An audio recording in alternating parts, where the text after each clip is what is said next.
Quiet! And I can be louder. Thank you. Good evening. Welcome to MVP Advanced Toastmasters Open House. It is absolutely fantastic to see so many people here tonight. Many people I know across the district, and it's great to have everybody in the house. My name is Matt Fox, and I will be your Sergeant at Arms tonight. I'm glad you made it here tonight, okay, avoiding all those Black Friday or something Thursday shoppers and all that warm weather that we have. What's it called? Red Thursday? I don't know. Black Friday. Thanksgiving as well, that's in the States. Your coats are in the coat rooms. Please remember which room you put your coats in.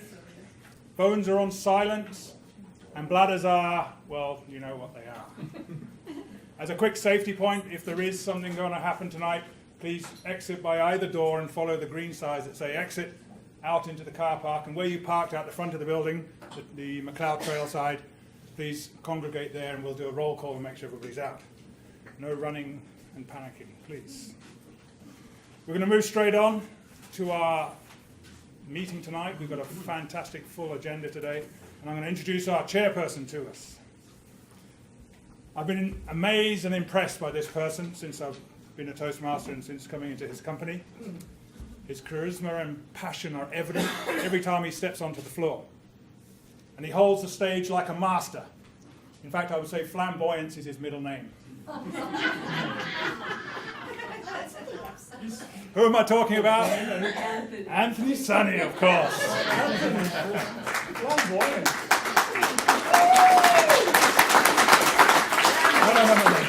Not finished yet. Oh, okay. A little about Anthony.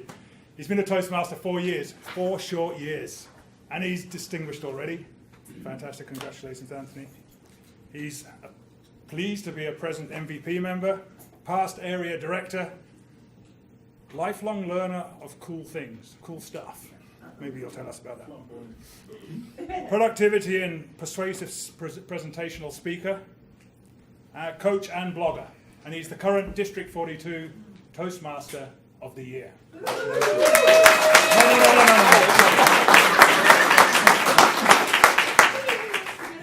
You can see that he has a world of experience and something to give us all, so it's really fantastic that he's going to join us on stage here.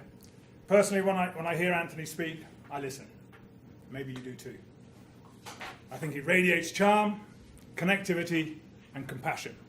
And that's something that really is unique about Anthony. Please welcome our current District 42 Toastmaster of the Year, Mr. Anthony Sonny.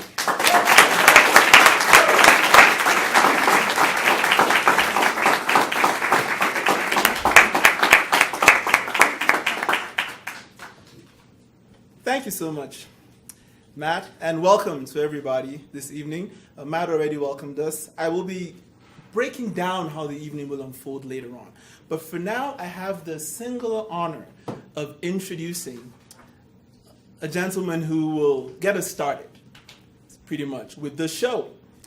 Jeb Richard has been a Toastmaster for about 8 years. And he has traveled the length and breadth of Canada in his Toastmasters journey. He's been a Toastmasters member in clubs across the many different Canadian provinces. One thing you'll know about Jeb is, you should know about Jeb, is that Jeb is a man with many faces. Not to say he's two-faced, but he is a man with many faces. I've seen Jeb be Darth Vader, as well as Luke Skywalker. And if you don't know who those people are, don't worry, you're not missing out on anything. But Jeb has really shown himself to be a strong member of MVP and a strong member of every club I've known him to belong to. He is a great resource to us here at this club, and this evening he's going to kick off this evening's celebration. Help me welcome Jeb Richard.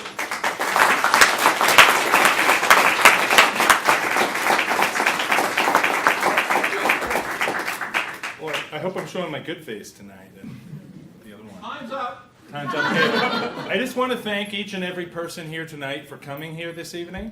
I know that you had different things that you could have done and different places you could have been, so thank you for coming here, and we are going to make tonight worth your while. You are not going to regret it. We have an amazing night lined up for you, so whether or not you're already an existing Toastmaster or a guest who's curious about what Toastmasters has to offer, or even a member of MVP Advanced yourself, tonight is going to be something special, and this is going to be a great night. I'm going to pass control back to Anthony.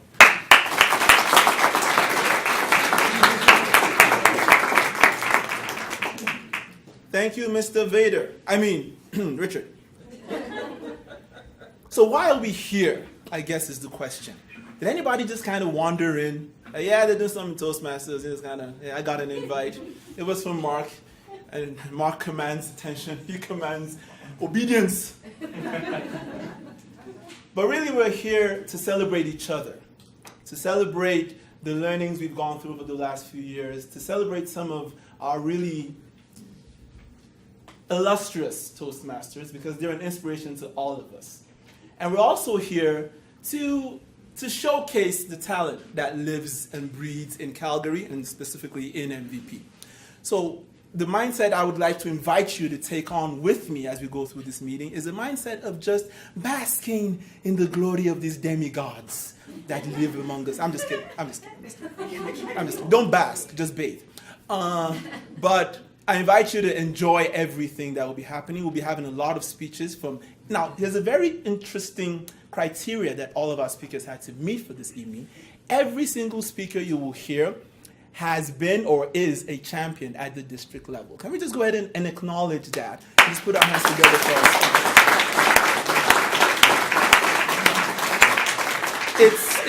us. A teacher of mine in high school once said that if you don't compete, don't brag.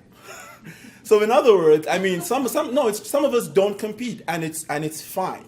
But it takes a special kind of courage and fortitude to put yourself out there and compete.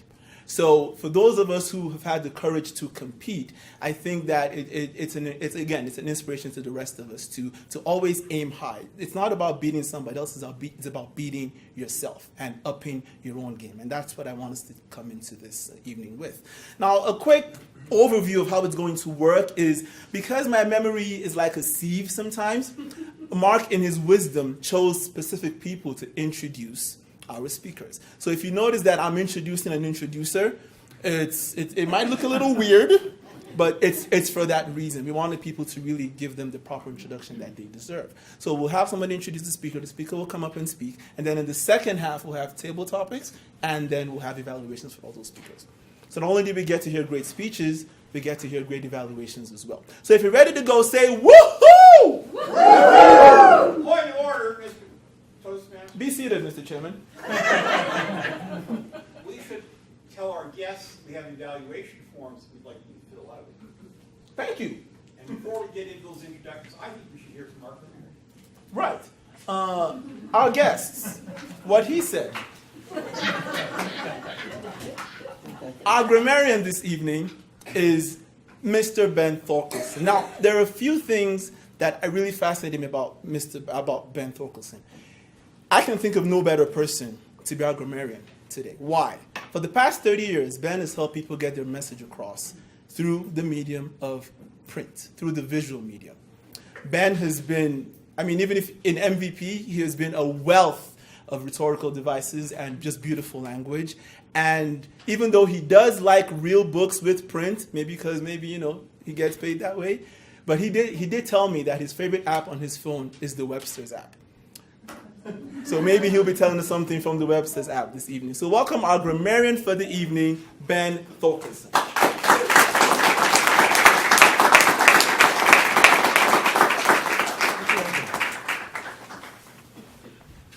I have two functions as the grammarian. My first function is I have to choose a word of the day. It's a word that we can all use and maybe learn a little bit by thinking about it. And my other function, I will be watching the use of the English language. I'm not particularly supremely educated in terms of rhetoric or writing. I read a lot. When Anthony said my favorite app is Webster's Dictionary, well, I actually have two dictionaries on my phone, so I guess I'm kind of a word geek. The word of the day that I have chosen is collegiate, and it's up there. Collegial is an adjective that describes a working environment where responsibility and authority are shared equally by colleagues. It also means a group that's full of or conducive to goodwill among those colleagues. And our Toastmasters Club offers equal opportunities for all the members to develop communication skills in an atmosphere of mutual respect and camaraderie. I am proud to be associated with such a collegial organization. Now, the thing about the word collegial that you have to remember is it is an adjective that applies to a group, an organization, or a workplace. So, I cannot be collegial. You cannot be collegial. You cannot be collegial. But together, we can create a collegial environment. Mr. Toastmaster.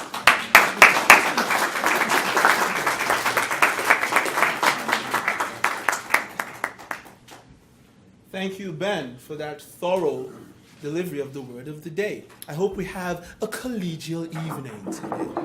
Thank you. Thank you for the knock. It felt very nice. Right, we're moving on, but before we do, I want to acknowledge every guest in the room. If you're a guest that is not a paid member of MVP Advanced, can you please shoot up your left or right or middle hand? Can the rest of us just go ahead and applaud these guests and welcome them to this evening? We appreciate your time. We know you could have been anywhere else but chose to be here with us, and we truly, truly appreciate that. On the note of appreciation, I would like to welcome our first introducer for the evening, who also happens to be the president of MVP. Help me welcome John McDonald.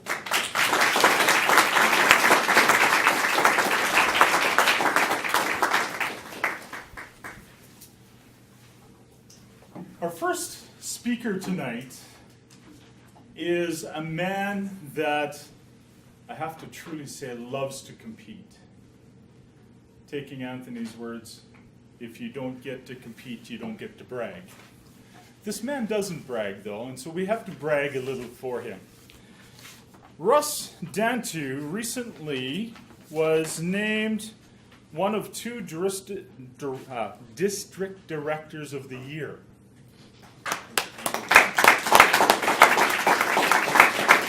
If we're going to clap for every one of Russ's awards, it's going to be a long night. He was President of the Year for MVP in 2012, and he was a finalist for Toastmaster of the Year at the district for what he says was a long time ago. And he didn't really give me how long that is, but if you look at his hair, then it could be a little while.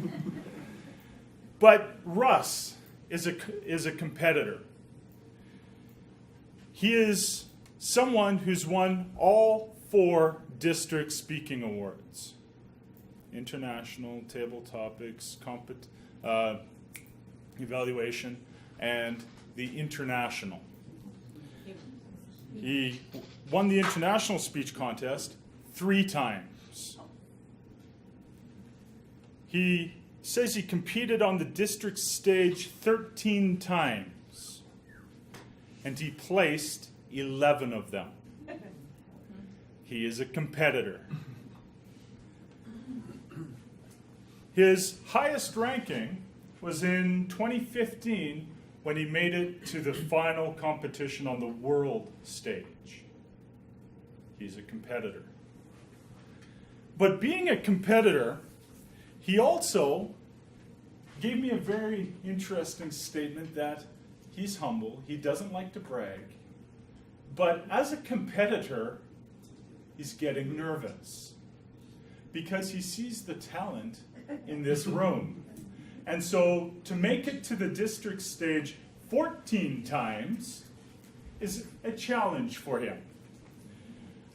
Russ has a special speech prepared for this evening.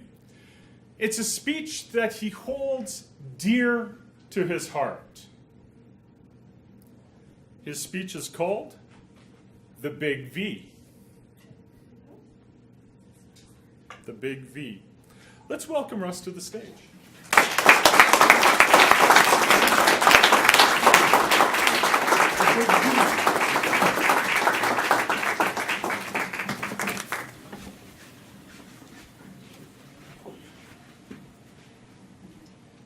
Emergency appendectomy? Piece of cake. Kidney stones? A walk in the park. A tracheotomy using only a rusty penknife and a Bic lighter. Child's play.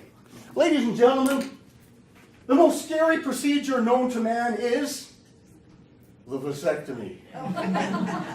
How can I make such a bold statement? Been there, done that, left the building, walking a little bit differently. Now this story may make some of the men in the room cringe. It may make some of the women laugh hysterically. It will make all of you feel the pain that I felt when I went through this operation. There came a time in my life, many, many years ago, when I decided 2 kids was more than enough. It was time to have that operation. But I was scared. Now you may look at me and say, Russ, you're a pretty big boy. Surely you can handle a little bit of pain. I'm here to tell you, I am the biggest chicken in the world. When I go in for a blood test, they have to lay me down, hold my hand, and talk real nicely to me. Otherwise, I pass out. If they sit me in the chair and strap that rubber band on my arm, I pass out before I see the needle. Yes, I am the biggest chicken in the world. So when I had to go for that mandatory consultation for a vasectomy, I wanted a physician that was considerate. I wanted a physician that was kind. I wanted a physician with a steady hand. My wife made an appointment with a European specialist. I went to the consultation and I was anxiously waiting in the room. And then the doctor walked in. Good afternoon, Mr. Dantu. My name is Dr. Chopamuff.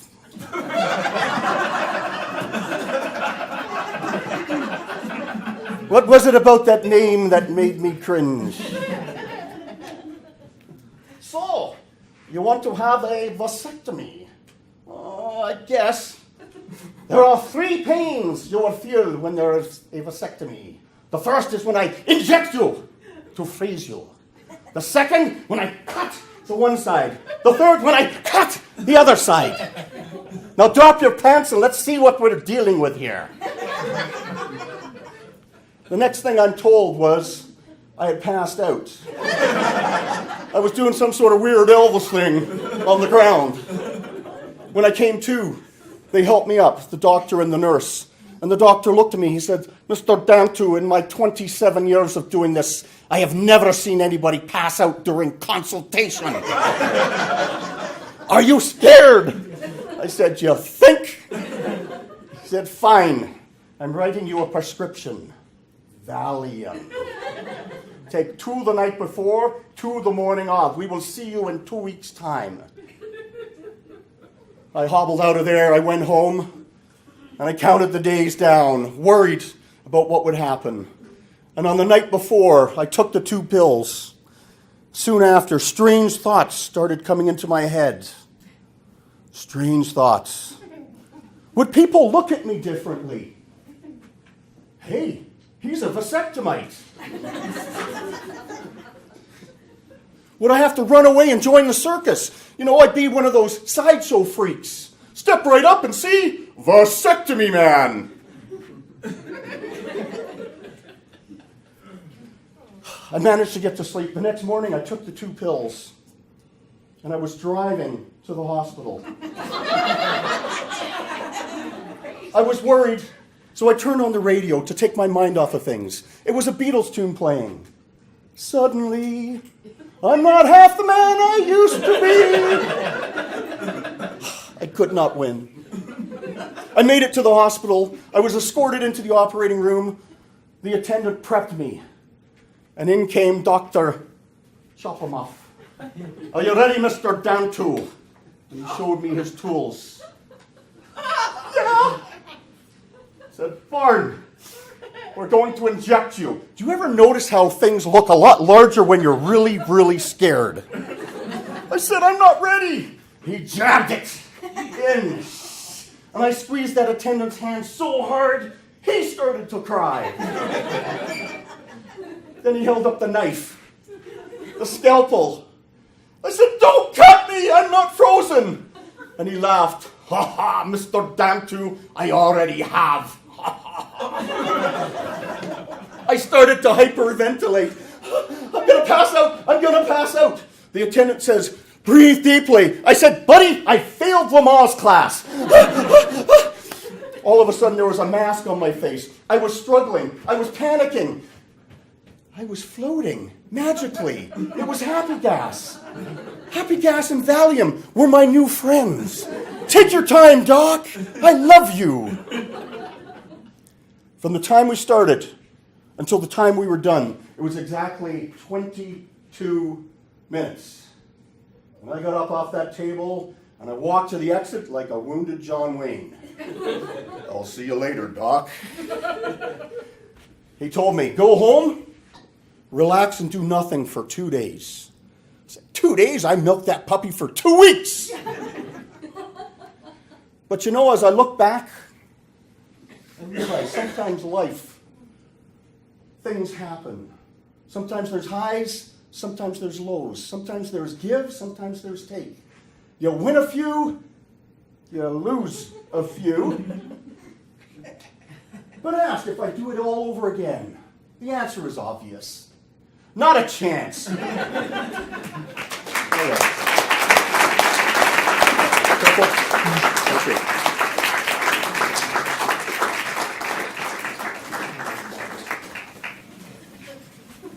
So this would be when we would fill those evaluation forms for Russ.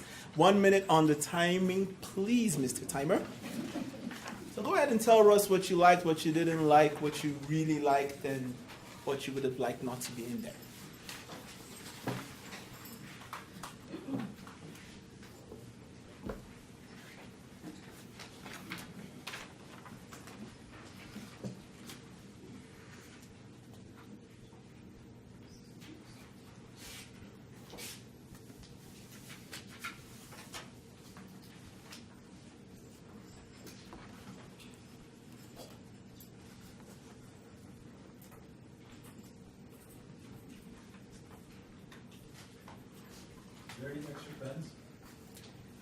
I will arrange for one.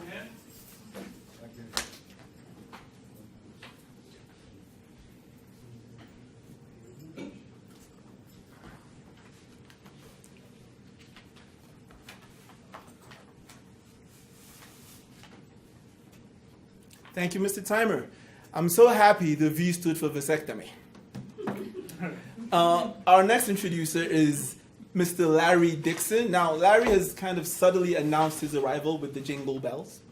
But some of you know Larry Dixon. Some of you who don't, you'll get a good feel for Larry Dixon in the next couple of seconds, and you're going to love him. Larry Dixon.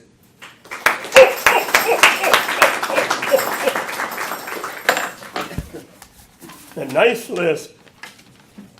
Aparna Verna has been a member of Toastmasters since 2007, when it was suggested by a supervisor that she improve her speaking skills to overcome her shyness. Her supervisor eventually regretted this suggestion when he could no longer get her to shut up. But the damage was done, and she was in it for life. Her first table topic lasted 15 seconds. A year later, the district table topics competition, she won the trophy. She has belonged to two very different Toastmaster districts, one in Canada and one in Texas, Houston. While there, she won the district table topics competition. She also placed third in the international speech competition. Losing to her outstanding competitors and dear friends Kelly Sargent and Yolanda Bynum. Sounds a little collegial to me. A highlight in Aparna's Toastmaster journey was in 2013 when she won the District International Speech Competition and got the opportunity to compete in the semifinals in Cincinnati. Aparna is giving a non-manual speech. It must be automatic. Aparna has beautiful eyes, and she's going to be speaking about beautiful eyes. Please help me welcome Aparna Verna, beautiful eyes.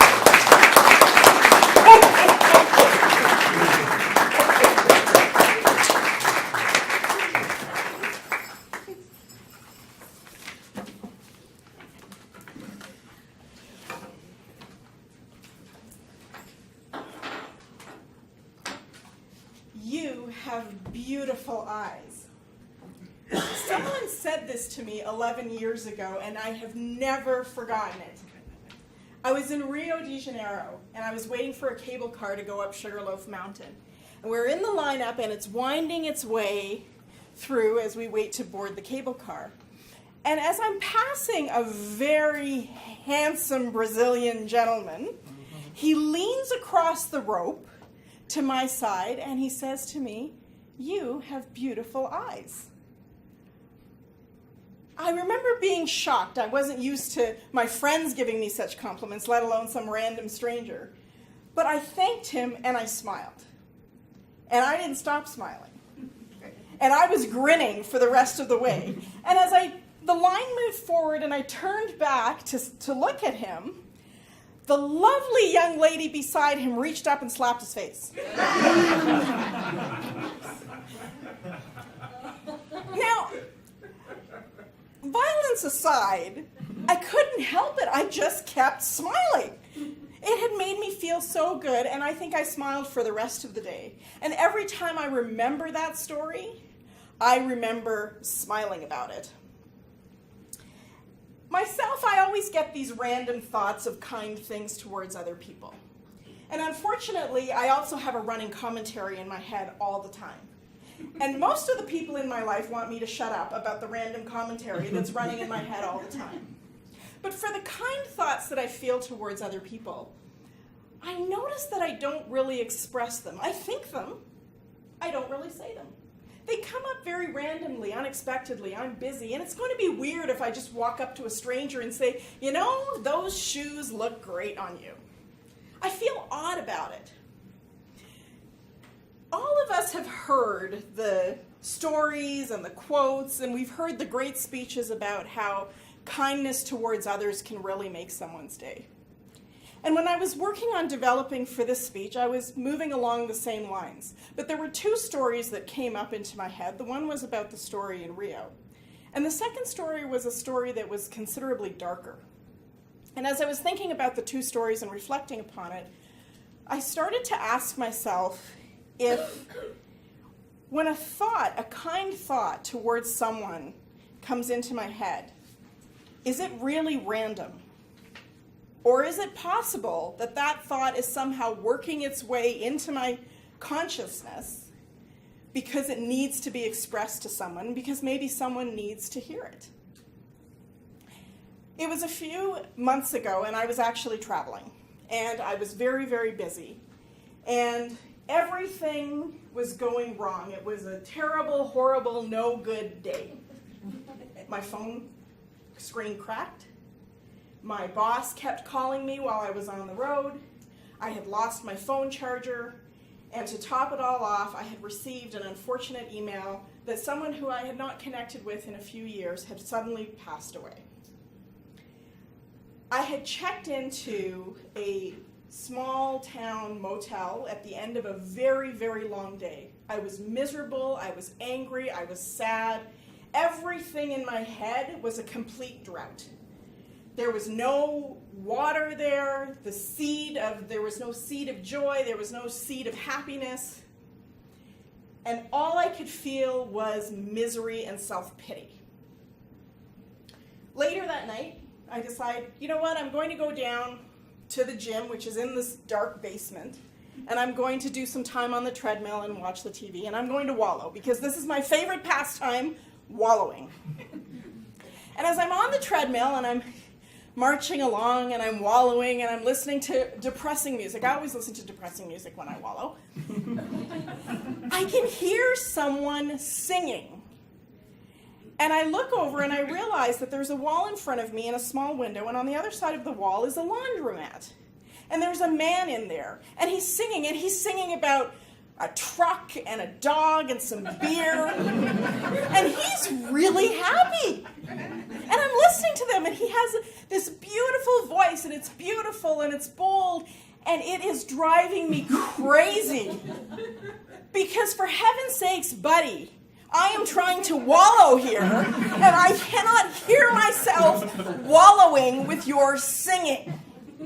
So I'm still on the treadmill, and I turn up the music, and I'm trying to push this guy out.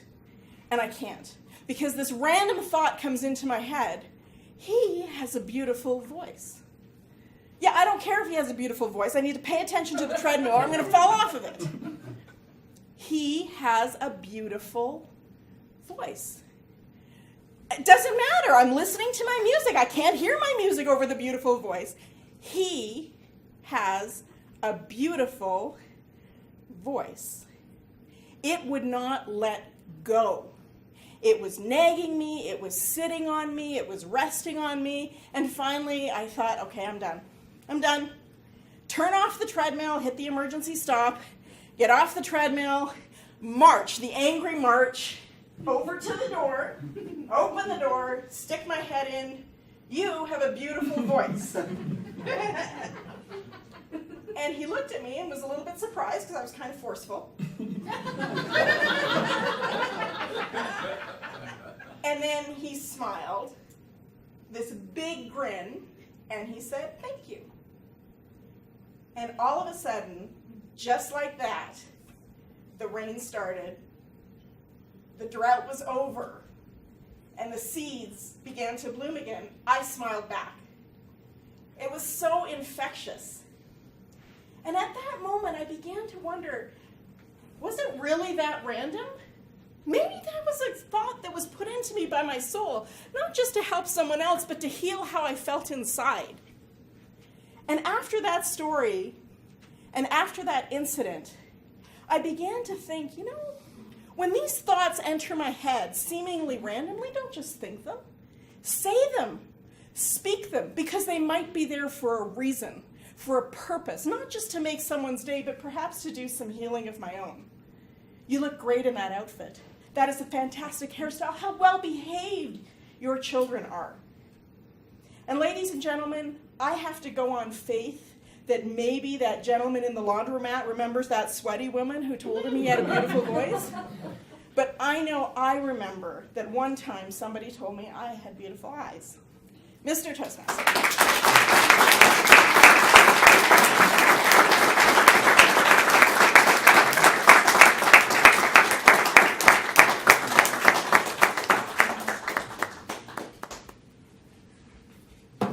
Thank you, Aparna. And yes, you do have beautiful eyes. And I haven't been hit by anyone yet, so I think I'm safe. Yeah, I know she's not here, but it's all right. So you have 1 minute to fill out your evaluation forms for Aparna. Go ahead and give her some feedback. Compliment her eyes, if you wish. Oh, yeah. So, Mr. Timer, thank you. 1 minute, please.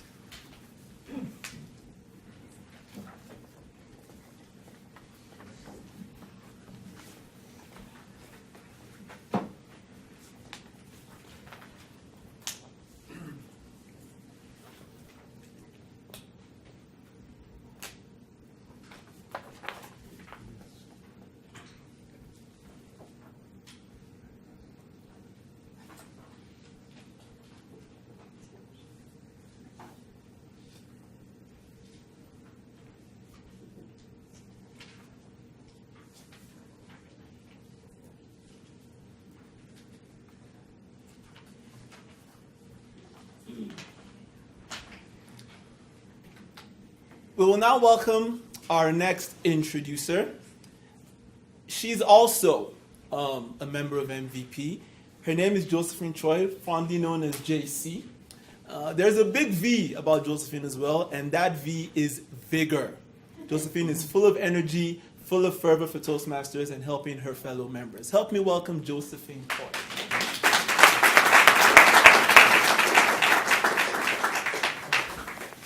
Good evening, all. Our next speaker is an excellent professor in the English Collegiate University area. That's Mount Royal University since 1990. Don't count, 27 years. I'm going to introduce her using the sandwich method. The top, the bottom, and the good stuff in the middle, the bottom. As a lecturer, she's well loved, but she gives a lot of homework, just like doing my introduction for her too. And the student, she's a hard, tough grader, but she's fair. Now, one thing, if you don't come to the class, you don't pass. Simple as that. Let's go to the top layer now. She is extremely humorous. That she is so hilarious that I heard from the college student report or feedback that they just went to the class, attend class, just to hear her crack the joke. Imagine, she brought the daylight into the class. Brought the daylight to the class. Bring laughter, energy, momentum. You don't need LED. You need only the next speaker. Now, she's also a very, very creative writer that she contributes to the Avenue magazine and some other venues too. Now, this summer, she also did Olympic in the Toastmaster way. She walked the platform of international speech in Vancouver. The next thing is that I'm going to read something from her. Usually in Toastmaster, you call it the quote method. That when my students struggle to put pen to paper, I feel nothing but love and empathy for them. So that is Kelly Cole. Please help me have a warm welcome. Next speaker, Kelly Cole.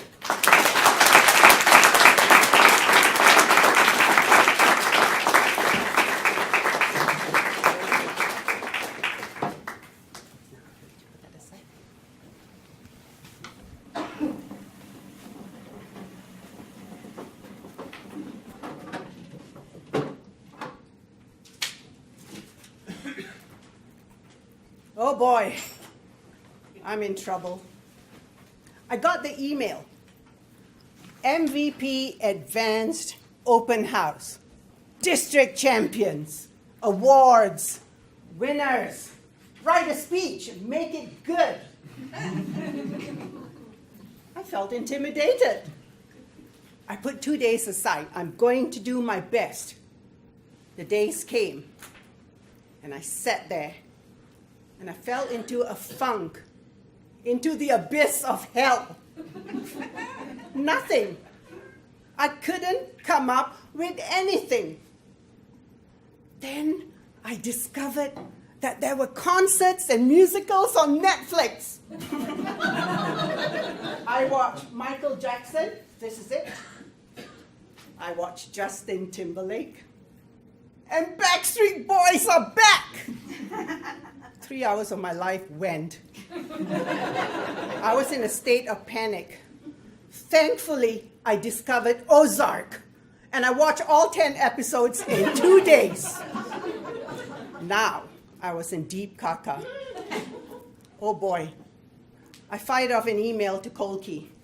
What does MVP stand for again? Mountain View Professionals, or Motivation, Vision, Passion. Oh boy, not so good for me. Motivation. I lost my mojo. I couldn't find anything to talk about. So I did what any professional person would do. At 4 p.m. today, I picked the phone up. I was going to pull a Flo Sherpanese on him. Hello? Mark, I lost my voice.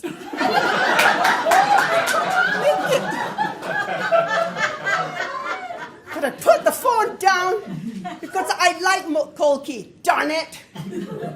I was motivated by how much work he had done to put on this amazing show. I was motivated that every single MVP was going to do something. I was motivated that all of you were coming to hear the rest of us. Darn you, Kolki! Vision. I started thinking about what my vision was. When I started 12 years ago, I just showed up to have fun. And I did, for many years. I sat in the back, I absorbed, I listened. I did nothing much. But 12 years later, I wanted a clearer vision, goals. I wanted to get somewhere. And it wasn't to be better than anyone else. It wasn't to compete. It was my vision. It was me wanting to be the best, wanting to have a structure, wanting to have a speech, wanting to challenge myself. I thought about passion. I have passion for this. You know, I have passion for the art and craft of giving presentations. I think about athletes all the time. Holy cow! The motivation, the vision, and the passion to be the fastest man, Usain Bolt, to be the best swimmer, Michael Phelps, to play amazing tennis, Serena Williams. Do you know how much work and effort it takes? That's the kind of passion that I want, because it means something to me. Do you know why? Because when I speak, I empower myself. I refuse to be silent.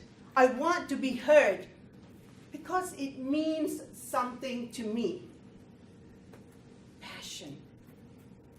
We all have passion as Toastmasters. MVP advanced. I looked up the word advanced in the dictionary today. To forge ahead, to go forward, to get to the next level. Isn't that exactly what I have done and want to do? My motivation, my vision, my passion, advancing from that level to that level for myself, my mission statement is in alignment with MVP Advanced. I know you're intimidated like I am. You're concerned. Can you keep up? Can you win those trophies? Can you go to the next level? And I say to you, who cares, man? Do you know what MVP also means? Most valuable player. Right? Without you, there is no club. We are all valuable players. If you choose to join MVP Advance as your second club, your third, your fourth, or your first, you may be a little intimidated. And that's okay. Because the journey you're going to take is not for anyone else, but for yourself. And I tell you what, there is going to be that day when you join and you have to write that speech and you fall into the abyss of hell. And you say, what am I going to do? I want you to call me. Kelly, I don't have a speech. I don't know what to do. And I'll say, you hang on. I'm coming right over because we are watching. Backstreet Boys is back.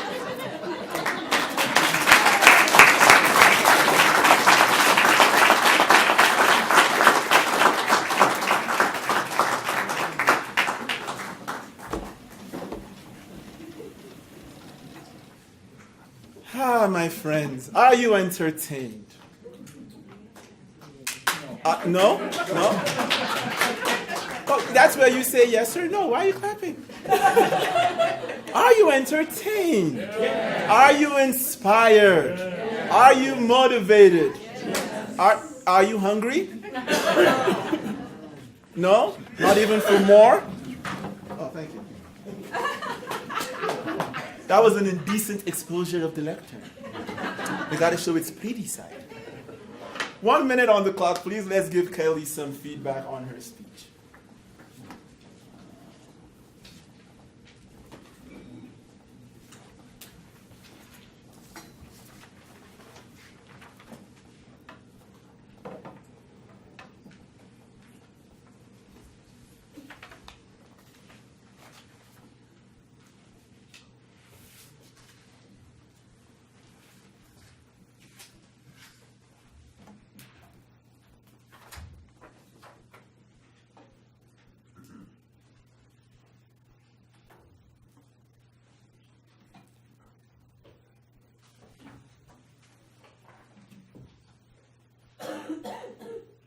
Thank you, Mr. Timer. We're going to be moving on to the next speech, but before we move on, anybody notice this little pin I got here? Can you read it from there? What does it say? MVP. Our last speaker is a teacher. So here's a little test for all of us. What does MVP stand for? Motivation, vision, passion. How'd you get that? It's supposed to be a secret, though. You're not supposed to learn about it until you join. But I will tell you, there is another meaning for MVP, for members only. So if you want to know what that MVP is, you have to sign up first. It's an in secret. So I'll invite our next introducer to the stage to introduce our next speaker. Now, Karen Hardy, when I first met her, I remember somebody said to me, it was my wife actually, said, "Oh, can you believe that lady's a grandma?" No way, I thought. There was no way Karen is a grandma. I'll tell you why. She's young at heart, and she's just full of the most positive energy you will ever find in a person. So help me give a nice warm welcome to our introducer, Karen Hardy.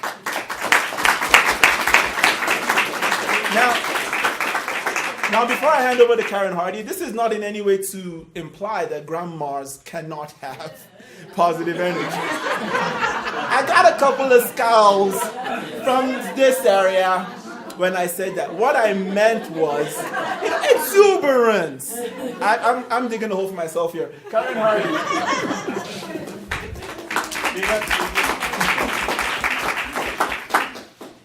Our next speaker, Joanne Smith, is the Incident Management Process Manager for the City of Calgary's IT Collegiate.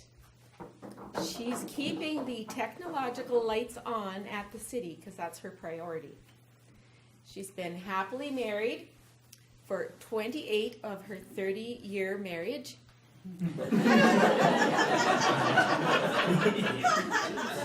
Someday Joanne is going to tell us how her and her husband made it over the 22-year hump and found joy in each other again, and I'm really looking forward to hearing about that. She has 2 daughters and 2 someday son-in-laws. Joanne joined Toastmasters in 2008. She is goal-oriented and achieved her CC within her first year. Her distinguished Toastmaster within 4 years, and her second distinguished Toastmaster 2.5 years later. After achieving her DTMs, she set her sights on becoming a better speaker. First by attending Lady and the Champs, then by reading all the Craig Valentine books, and moving on to Gar Reynolds' Learning to Effectively Use PowerPoint. She has received a few district awards, and I must tell you, she was very modest about this. I had to do some digging to find out what some of this was. She won Workie of the Year, Public Relations of the Year, and the 2016 International Speech Contest. Excuse me. With each challenge, she has grown, unfortunately, not in height, but she's become a little wiser. Today, Joanne will share with us what she learned from her cold feet. Please help me welcome Joanne Smith, cold as ice, Joanne Smith.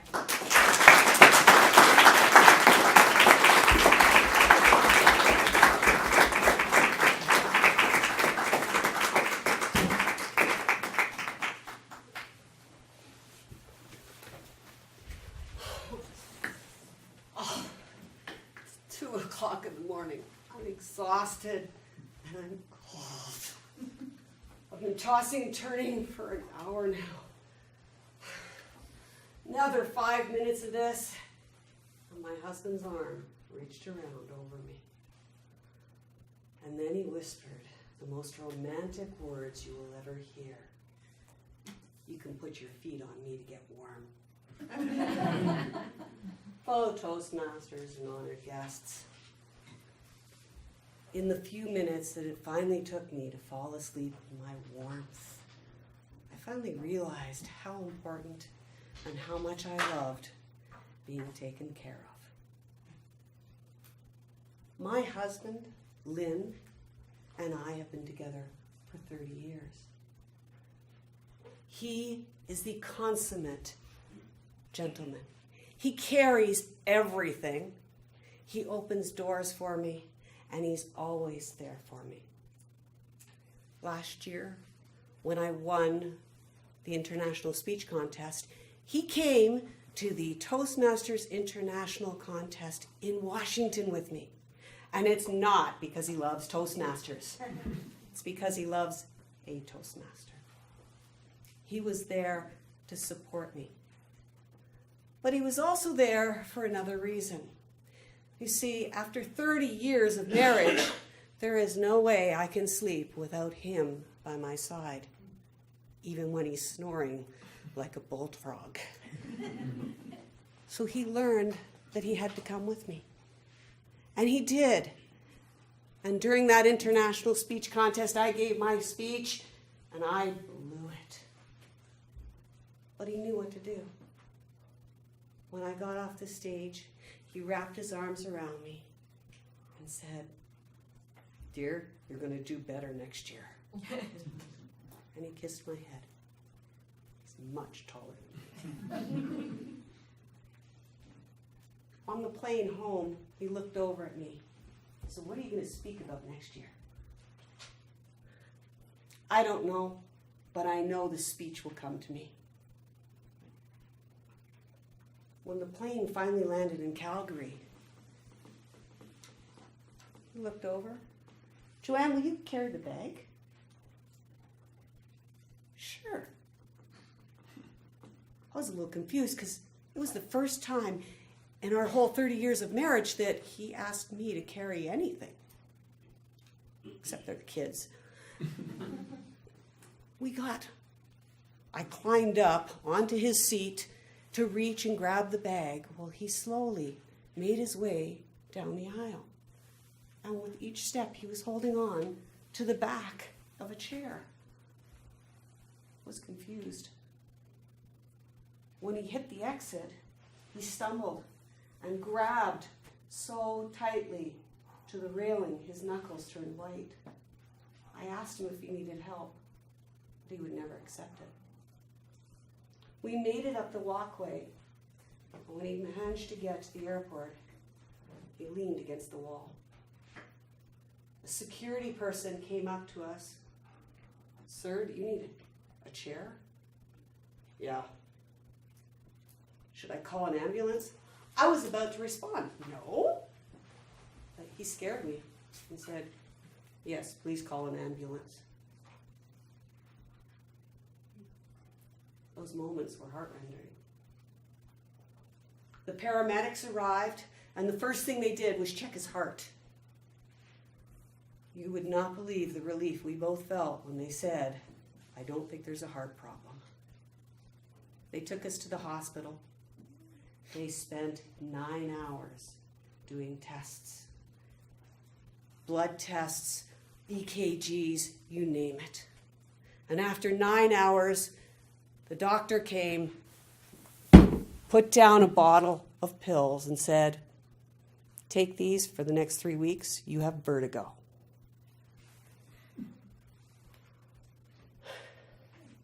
The relief I felt. I hugged him, said, "Don't ever do that to me again." And he whispered back, "So, do you know what you're going to speak about next year?" He could always make me laugh. What that 9 hours did to us, though, was put things in perspective. After the 9 hours, he spent some time with me to ensure that I could look after myself. I now know exactly where the will is, where the insurance is, where the banking information is. He ensured that I could look after myself. But the one thing my husband hasn't told me is how I'm going to take care of my cold feet when he's not around. So I've decided I know how to deal with that.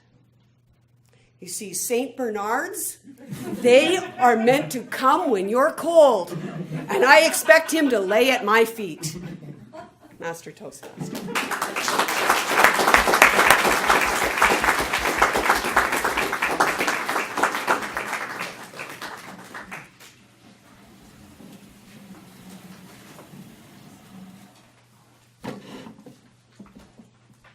So 1 minute on the clock, please, for our evaluations for Joanne.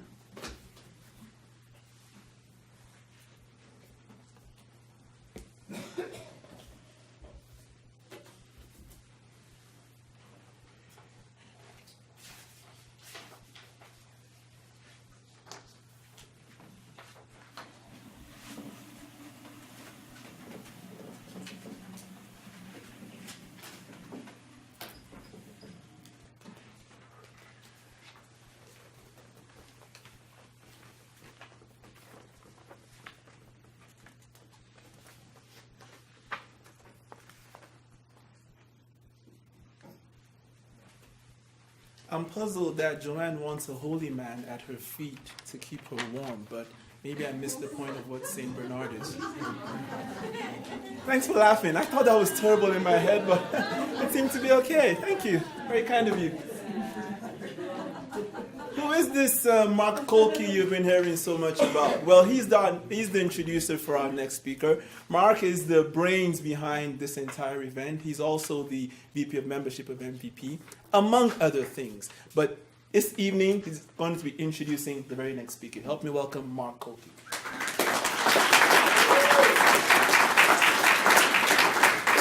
Thank you, Anthony. Anybody can be a champion, right? You're going to hear a speech from this Christina Cruz person many of you know, but I don't know if you know her the way I know her. She is part of the foundation of this club, one of its first co-conspirators, 4 women with an idea. And I got to know her really well that first year because I, too, was a charter member. I was the first president of this club. And she was like herding cats on my executive. But anyway, they were all great people. Christina's distinction as a district champion is not in speech, but in evaluation. And a thing in Toastmasters is really interesting. When we do evaluation, what do? We lift people up. We don't put them down. We critique them. We offer them constructive criticism, how they can get better. But it really helps if the evaluator wants to help you get better, not just win a trophy.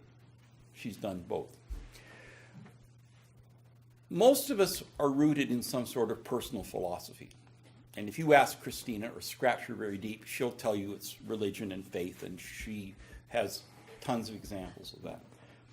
But the one that I think is a better example of how she lives her life is from Lao Tzu, the Chinese philosopher, who talked about servant leadership, and that the way you led best was not from being out in front, but from being in the background, and providing the support and help to help others achieve for themselves and for the group.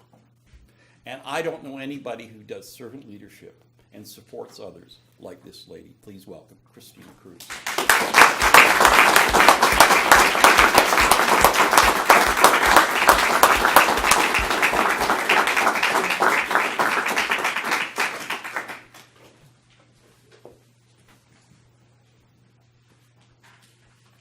What is a champion?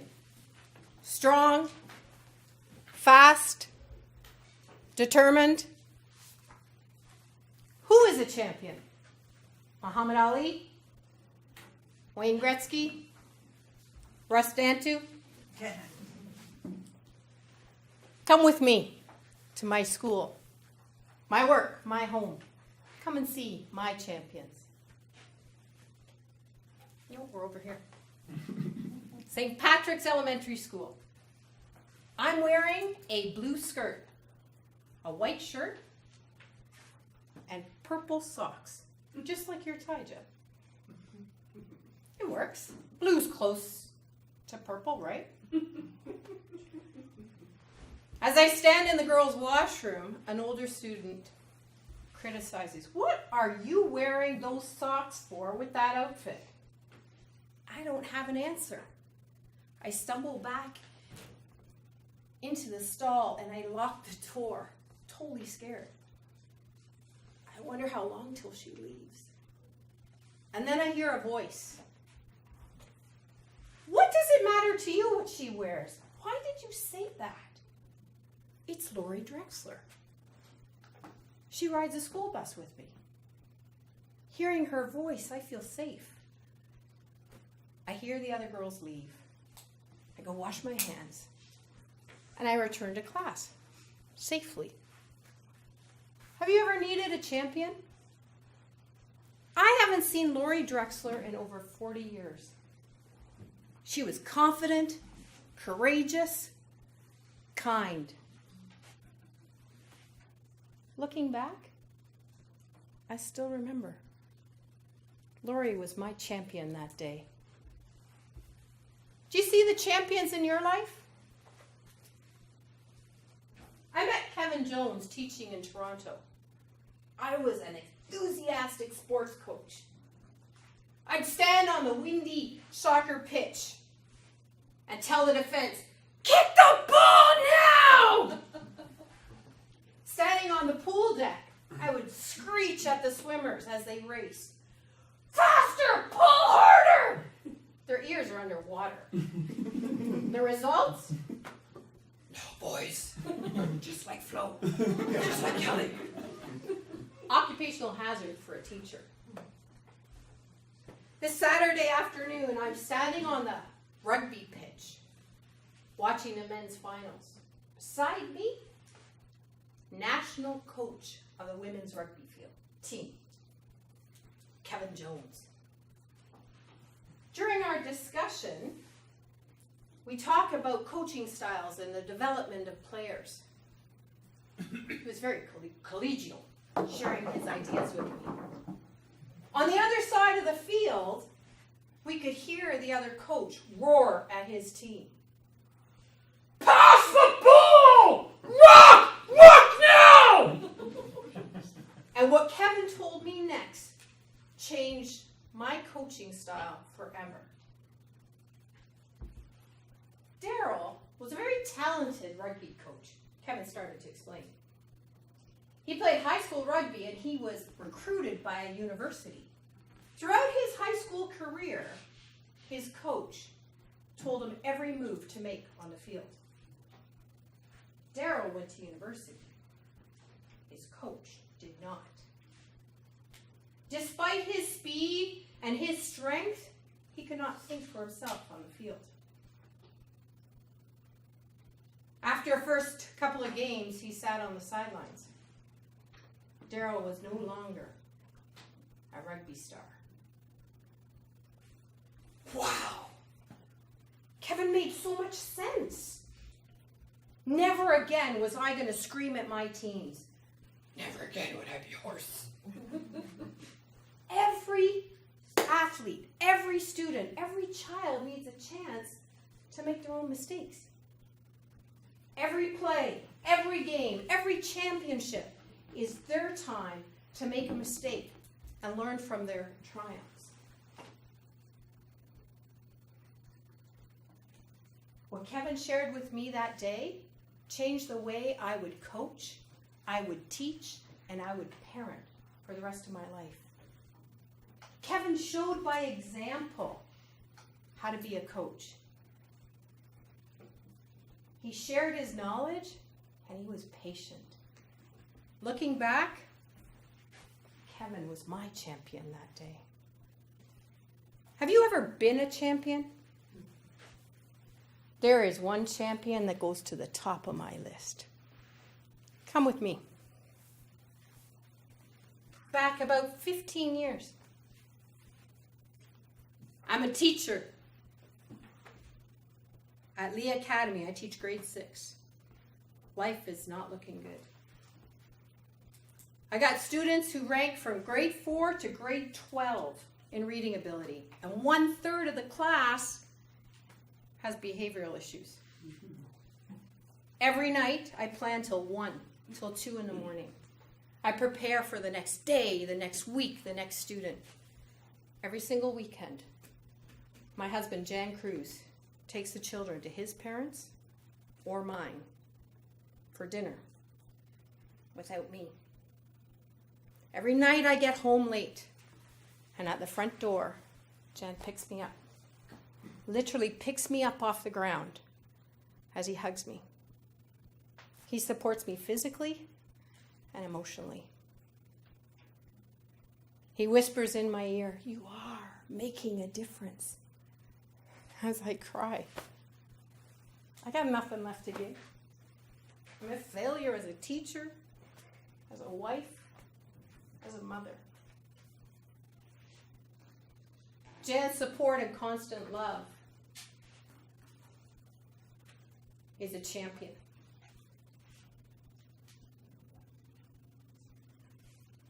Through his big hugs and his endless love, things do change. We'll get through this. And in time, Jan gets a new job in Calgary. We move our family to Calgary. Our children are thriving at the school. Life is great with this loving husband and 4 fantastic children. Jan was my champion that day. Jan is still my champion. Looking back, I remember Jan was my champion through that. Looking here, I see champions. What does your champion look like? Lori? Kevin? Jan? Everybody can be a champion. Think about it. You probably already are.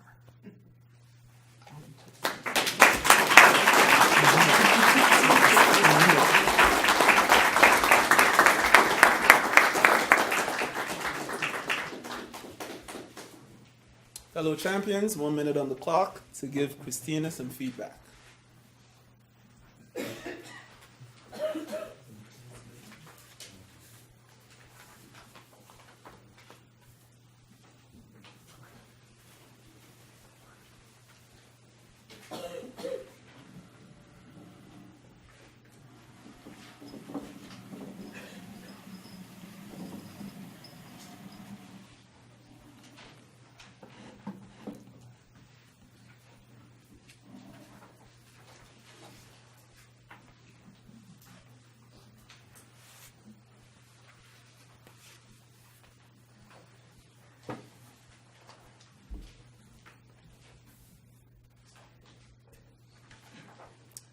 Feel free to finish that up later if you're still writing, and we'll organize for the different speakers to receive their feedback. Our next introducer is the VP Education as well as the videographer for MVP. He's a kind and gentle man and a very generous soul. Help me welcome Richard Maurer.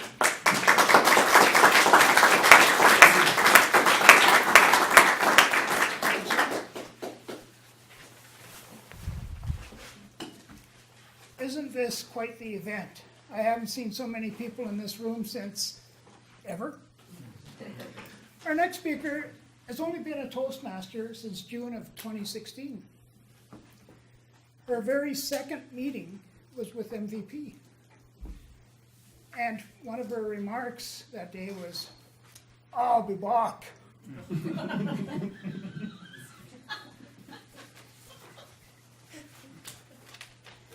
It's difficult to list all the accomplishments that she's done without making it sound like bragging. She was the Toastmaster of the Year for her club. She was President of the Year at Division D, Rookie of the Year at District 42, and the creme de la creme, she represented Division D at District twice. Once for the International Speech Contest and once for Table Topics. She came in third both times. She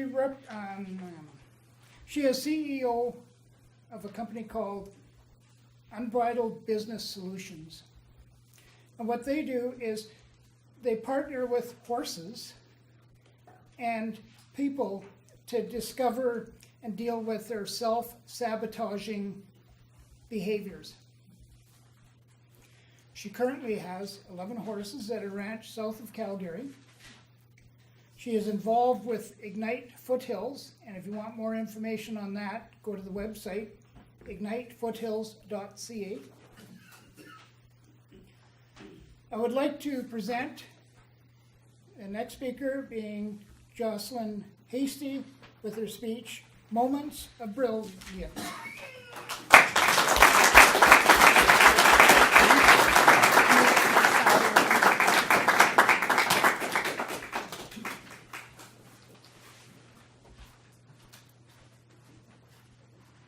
When was the last time you had an epiphany? A grasp of reality through something usually simple and striking. Mr. Toastmaster, fellow Toastmasters, and honored guests, I'm here this evening to tell you about an epiphany that I had 17 years ago that started in the horse show arena and finished over lunch with a handsome Latino.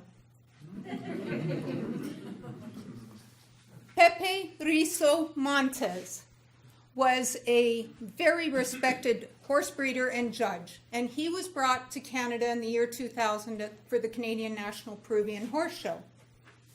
Now in Peru, Don is a term of respect, and Pepe is the nickname for Jose. So Don Pepe was running the show, and to my surprise and delight, my very temperamental horse, Colorado, that many of you have heard about, actually came in second in a class. So we qualified to compete for Canadian National Champion. As was usual with Colorado, he was a rock star for things like the serpentines. When he moved like a snake, it was gorgeous. The circles, the figure eights, all incredible. And then, as was typical, disaster struck. They requested a back 5 steps. Colorado did 3 and refused, directly in front of Don Pepe. I thought for sure we were toast. Then they announced the reserve champion, and I expected it would be us, because we had a pretty good ride otherwise. And it wasn't. I was crushed once again. I was going to be the bridesmaid, or nothing at all, 3rd runner-up. And then, miracle of miracles, they called Colorado's name as Canadian National Champion. I was in shock. The next day, I had the opportunity to have a collegial lunch with Don Pepe. I wasn't missing the opportunity to pepper this experienced breeder with 1,000 questions. And then finally, he asked me one. You were surprised when I selected your horse for champion. That's true. Why? Well, I knew that we made a mistake directly in front of you. And the horse you called for you gave reserve didn't make any significant errors. That's true. But you judge like a North American, and I am Peruvian in English. I thought about that for a minute, and then I brilliantly said, huh? He explained to me, a North American will pick the horse that makes the fewest errors. A Peruvian will select the horse that has the most moments of brilliance. I let that sink in a little.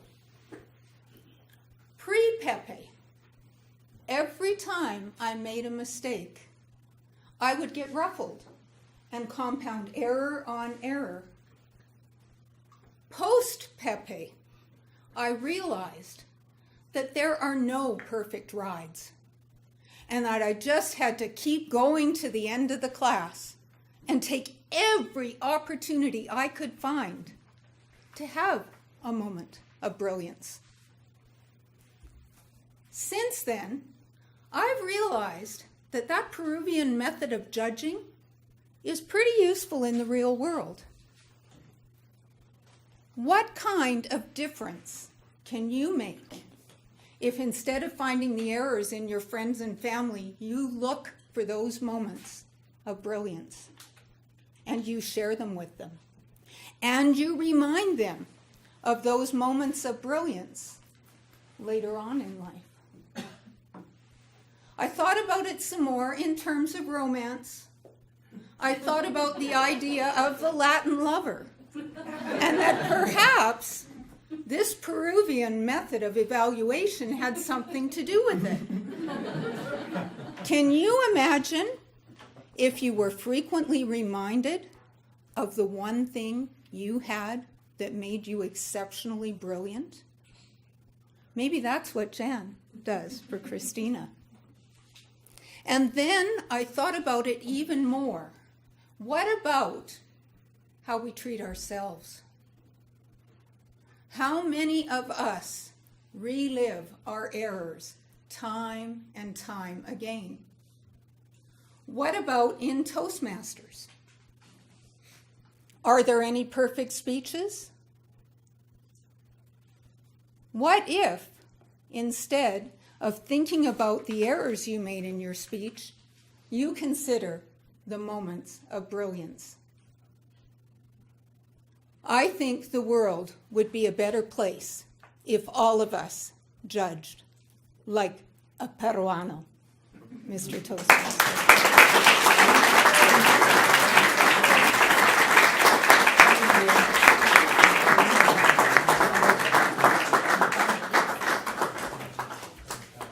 The only name cooler than Pepe's name is Antonio Banderas.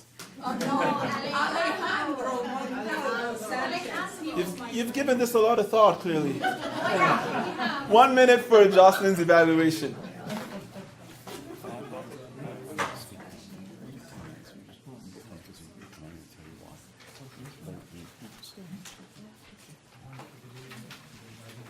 We're running a bit behind, you may have noticed. It's not my fault. His. Those lovely introductions of all those introducers. You know, I hadn't budgeted for him talking quite so much. That's why you need spread, Mark. Yeah, I know.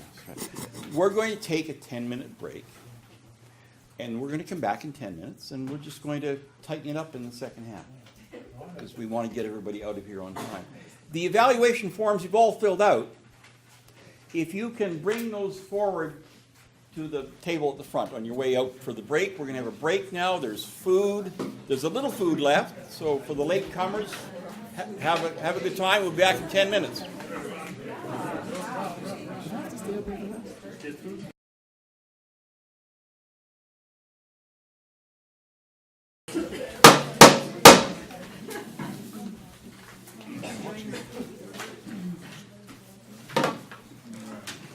Thank you very much. Welcome back, everybody. What a fantastic, great half. Let's have a round of applause to all our great speakers.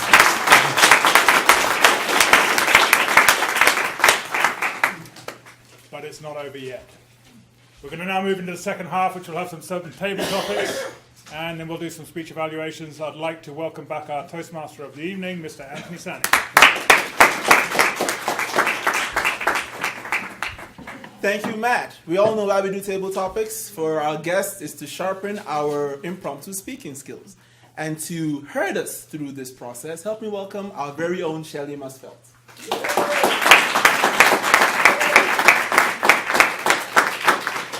Thank you, Anthony. Short and sweet, just like me. Short and sweet. Oh, who's laughing? I'm taking note here. Taking note here. The reason my girlfriend Gerda and I decided to start an advanced club is we wanted the opportunity to do things that you normally couldn't do in your home clubs. You can't do 45-minute speeches. You can't do some someone doing a speech 4 meetings in a row because they're competing at the international level. Those opportunities are only given at an advanced club. And even table topics is a chance and opportunity to do something new, exciting, out of the box. And that's what we're going to try today. For our speakers who are going to be chosen for the event, there is no evaluation of how you do. And the audience, I just encourage you, however these participants do, is your job is to give them a huge round of applause when they're finished. All right, and Mr. Timer, I'm going to give you some specific items. So we're looking for the mini speech, an opening, a body, and a conclusion. And we want to make it fun. So, I always like to pick people from the back of the room because they just want to come up. And my first person I'm going to pick is a Toastmaster already. That's all I know about him. This table topics, Mr. Timer, is going to be 1 minute. 1 minute only. So we're going to see the lights at a green, yellow, and red. At the red, wrap it up. This 1 minute speaker. Your topic, the 1 minute speaker, is travel. That's your topic. All right, so I'm going to choose the man at the back with the, right there, who's trying to not look at me at all. Give him a round of applause.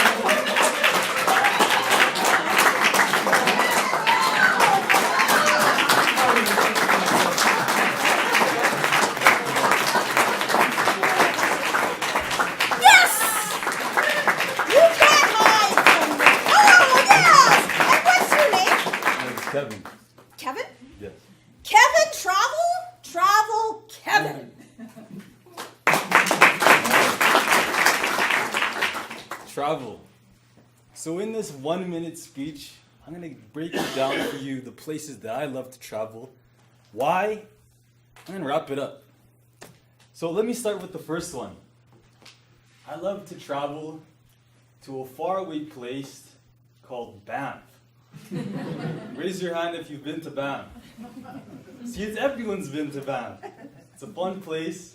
There's mountains to see, mountains to climb, and mountains to go up a scary little elevator that's attached to the rope. The second place that I like to go to is the Philippines. That's where I'm from. That's why my skin's so damn dark. And that's a place where my family is from. I love this place from the Philippines where the coconuts are hard, the pineapples are juicy, and the water is nice and blue. Why do I like to go to the Philippines? I haven't been there in a really long time. It's a place that I miss, a place that I long for, a place that I haven't been through in a long time. But I love it because it's my home where my family lives, and I'd love to go back to. Thank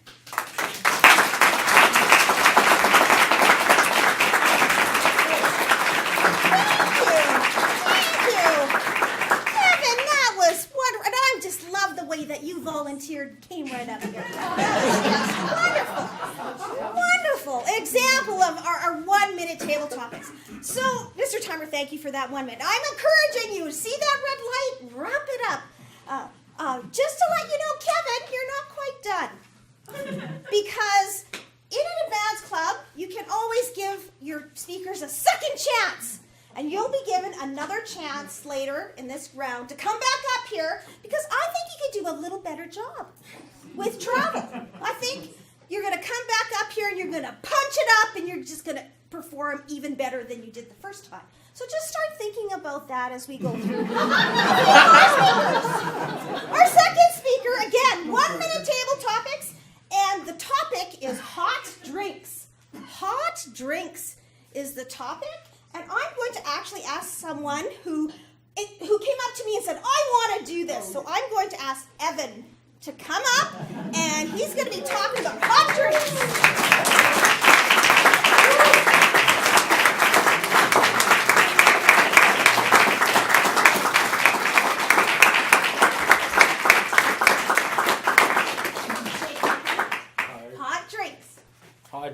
I don't know. I'm thinking coffee, you know. I'm sure all you guys enjoy a nice morning coffee in the morning, right? With Baileys. With Baileys, yeah. Unfortunately, I don't drink, so I don't have Baileys in it. But me, I just like, I don't know, I like adding 3 cream, 3 sugar. That's my ideal of a typical hot coffee. And I don't know, maybe hot drinks for some of you guys that drink alcoholic beverages. Spicy tomato, those Kamado drinks, right? Those are always good. I'm sure you guys all enjoy those. And I don't know, it's for a speech, right? So, but trying to do as good as I can here, guys. But yeah, chocolate. Okay, let's just break it down. Some hot chocolate. It's always good, right? Yeah, some marshmallows in that. That's, you know, that's always a tasty beverage. And You tried the mulled wine out there? the which? Mulled wine right up there. I don't drink. It's not alcoholic, is it? Oh, it's non-alcoholic. Just like a cider. Apple cider. Oh yeah, I tried that too. Yeah, that's not really my taste of a hot beverage. I mean, it's just sweet stuff, really. Coffee, cream, but yeah, that's my. Evan,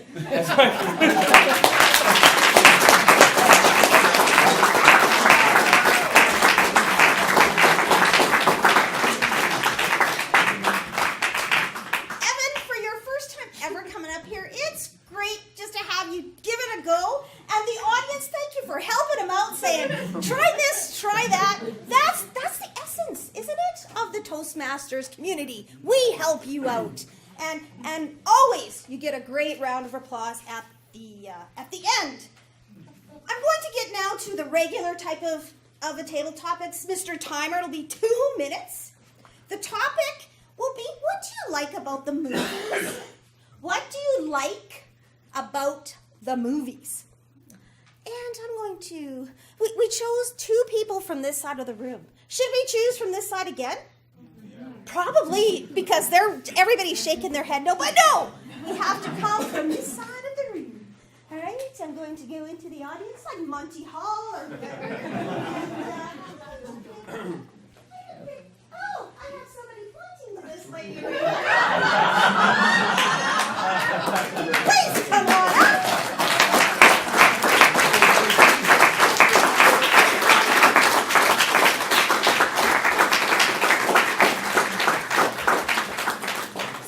What's your name? Lana. Lana. We'll have Lana. What do you like about the movies? What you like about the movies? Please welcome Lana. What do I like about the movies? 3 things. Popcorn, the drama, and people watching. Before and after. I'm in fitness, and actually popcorn is on one of those foods that you do not eat. It's considered a high allergic reaction food. But when I go to the movies, I love my popcorn. And I'm talking a large popcorn with butter halfway through and on the top. Because if I'm going to cheat, I'm gonna cheat. Who loves popcorn? I love popcorn. That was my food in university. I was in university for 9 years. So that was one of my meals in university for supper. So I love popcorn. But 20 years later, when I graduated, 2001, however many years ago I graduated, I realized that popcorn isn't a great food. It's a treat. It's not a supper food anymore, but it's a great treat. I love drama. I love drama movies the best. Maybe, I don't know why I love drama so much. I love, even when I hear stories, I love crying at the movies and just really getting into the story. So that's really important for me to have the drama. And then I also like to see, the last thing I like about the movies is the people that are there. Right? A lot of times I find it's the younger generation, like the 18 to 22-year-olds, and quite often they're actually kind of annoying. I hope there's nobody in that age group here because they're like texting, and quite often I've had to excuse me, you're annoying me with your phone. I've actually shouted that a couple of times. So there's those, and then there's the people that are maybe on dates. and having an exciting maybe first date, second date, or whatever it is, or maybe it's people that are a little bit older and it's just nice to get out once in a while. But sometimes those seats, like I don't know, the older I get, I like the aisle seat so that I can have my legs sticking out the side so that it's a little bit more comfortable. So the popcorn, awesome. The drama, amazing. And then just the people that I see and watch. Again, it's a great day at the movies.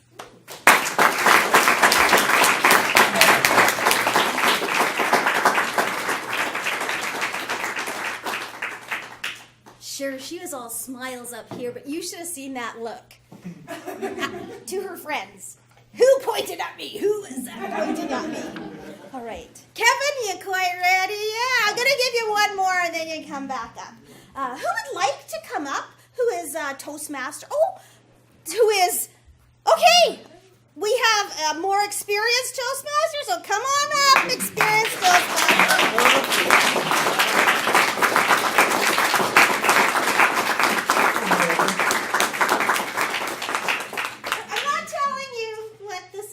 You'll have to guess when we're finished.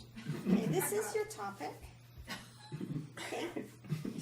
But you have to use lots of these. So lots of this, and this. What? Okay. Okay. You got it? No, I don't got it. No, wait. Okay, please welcome Marvin Henry. Marvin Henry. Shelley, you should know by now, I do not follow rules and do not read very well. When they gave me this, I will probably give it to Nadine to read. Anyways, I love talking in Toastmasters. This is 5 foods. Now, 5 foods to me is to all the different foods I love to eat. First of all, when you eat food, I love to share it with Nadini. I love sharing things with Nadini because that's how I was brought up. There's no point having in this life money, fame, if you can't share with somebody. So my goal in my life was to share with somebody I love, and I did that. There's no point being rich unless you have something to share with. If you've got something to share with, you're rich. That's what my philosophy. So I've been rich all my life. Broke, but rich. Because I have something to share with. So sometimes we go to 5 foods. We love our popcorn, of course, at the movies. We share at the movies. Popcorn. We loved our Italian food, pasta. Pasta is nice to eat because it's soft and easy to eat. I like the meat. She likes the pasta. It's kind of a mix to there. Yeah. I like the vegetables. I was brought up by a dietitian. Eat your vegetables. I always ate it last, but I always knew it was good for me. So now I eat a lot of vegetables too, and fruit and vegetables. But I gotta love that meat. The steaks, the chickens. I don't have a lot of meat, but I do like the beefs and the fish. We have a lot of fish now. Fish and French fries. Yeah. Okay.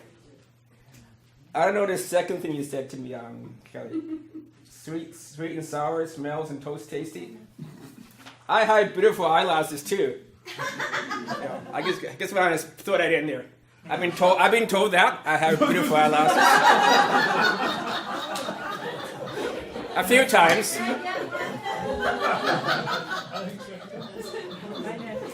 I'd only drop my pants for one person.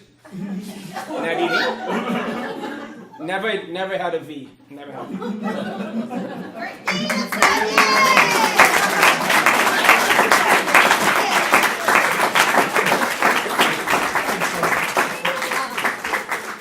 To summarize, Marvin's table topics attempt, he was to talk about his favorite foods, which I think he did. My challenge to him, which I think he sort of met, was to try to use words that entice the senses, right? What you see, what you smell, what you taste, how you hear food. So I think he did that. He loves meat and loves the vegetables and gives lots of food to Nandini, so that was wonderful. All right. The last table topics for 1 minute is going to be give a rounding applause for Kevin!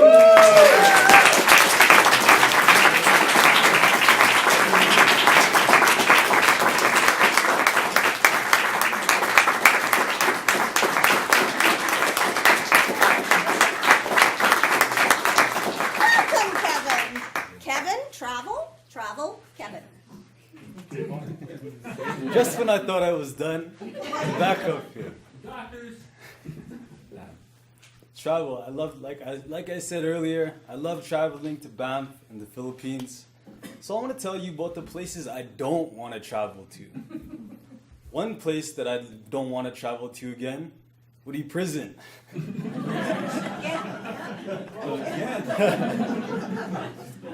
Just along with my friend Evan here at the back, we've had some interesting lives times in our lives. And one place that I don't want to travel to is a place where you go in handcuffs and you go in shackles and you eat nasty food. Yeah, prison's not a nice place. It's a place where you can make some cool friends. And maybe some friends that you don't really want to see later on in your life.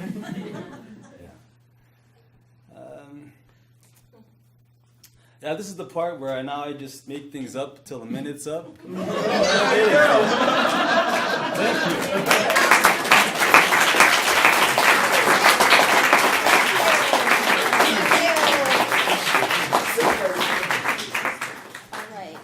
Let's just quickly recap.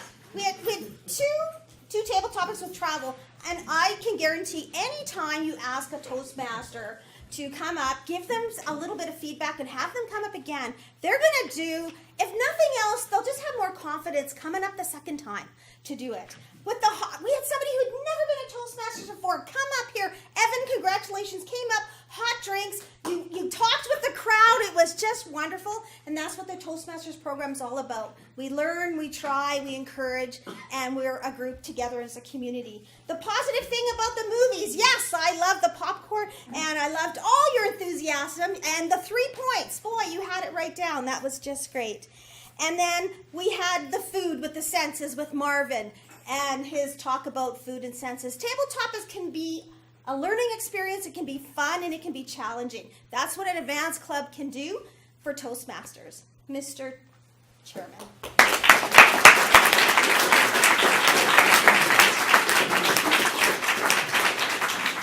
Thank you, Shelley, for that super interactive table topic session. We will now move into the evaluation portion of this meeting, where we get to learn from the evaluations that are provided to our speakers from the first half. Our first evaluator is going to be evaluating Rosdantu's speech, The Big V. His name is Marshall Ennis, and he is a big, strong man in skill, voice, and heart. Help me welcome Marshall Ennis.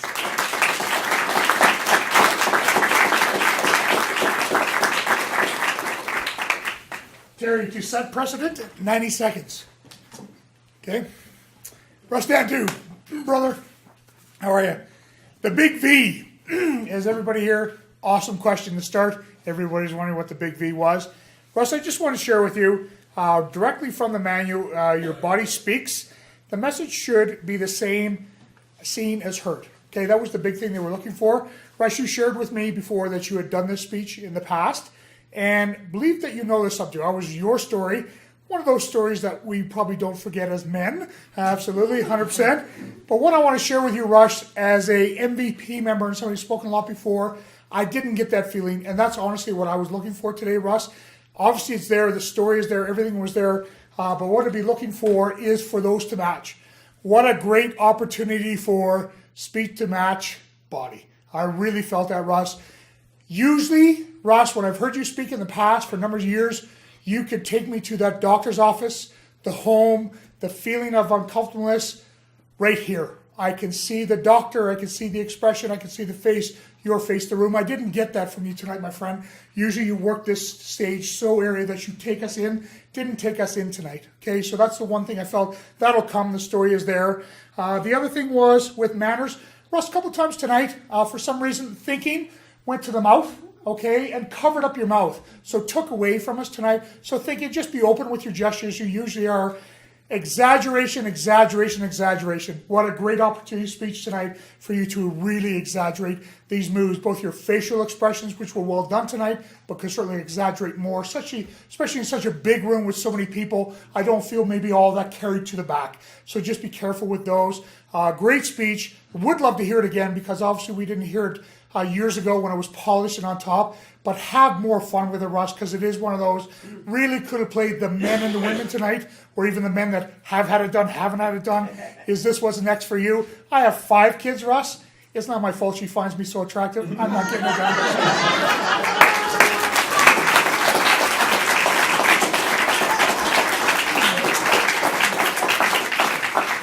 Thank you, Marsha, for that very efficient evaluation. Our next evaluator needs no introduction because he's had one already. Jeb Richard.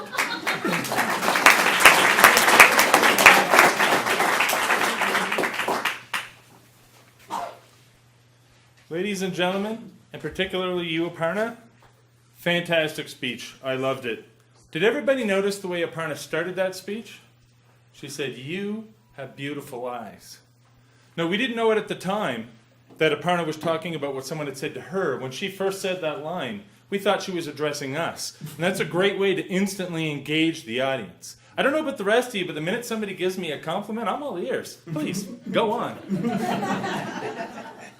I thought the organization of your speech was really good. I thought that the ideas were logical, and I thought your message was powerful and it was clear. The body of your speech flowed really smoothly. And it was supported by personal stories. And personal stories really help your audience connect with your message. So that was well done. And I loved how the conclusion just went right back to the introduction again. I find the best conclusions do that. They wrap it all up and go right back to where we started. With, I will never forget the day someone told me I had beautiful eyes. So some suggestions for growth I think I have. And it's pretty hard to find some in a speaker as proficient as you. But I think I see some things that might be missed opportunities even. So first of all, I thought your pacing was a bit fast, but I think that's nothing more than a natural consequence of maybe the anxiety that goes along with not speaking in quite a while, and it's been quite a while for you, so that's totally understandable. I think there were some missed opportunities here, and you could have been a little bit more theatrical maybe, and let me just give 2 examples of how I think that would have added impact to the speech. So there's one point in time where you started doing some dialogue, and you said, "You know, those shoes look great on you." But your vocal quality didn't change at all. Your pacing didn't change at all. I would have liked to have seen a transition vocally between Aparna the narrator and Aparna the character. I think that would have added to the presentation.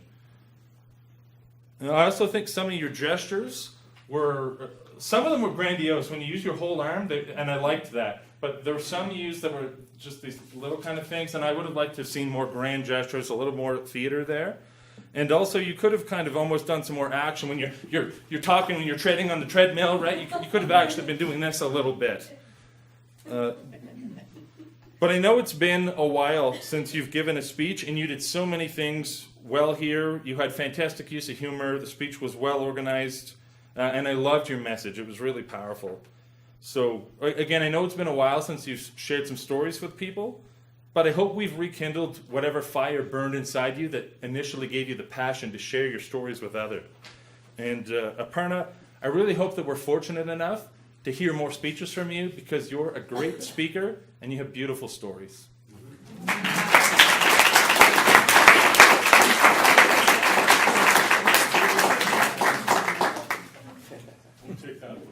Thank you, Jeb. Our next evaluator is a man who I was going to make fun of him, to be honest, about his British accent, because they say when you speak with a British accent, your IQ points jump up 10, whatever. But in his case, he actually has the IQ and the heart to back it up. Help me welcome Matthew Fox.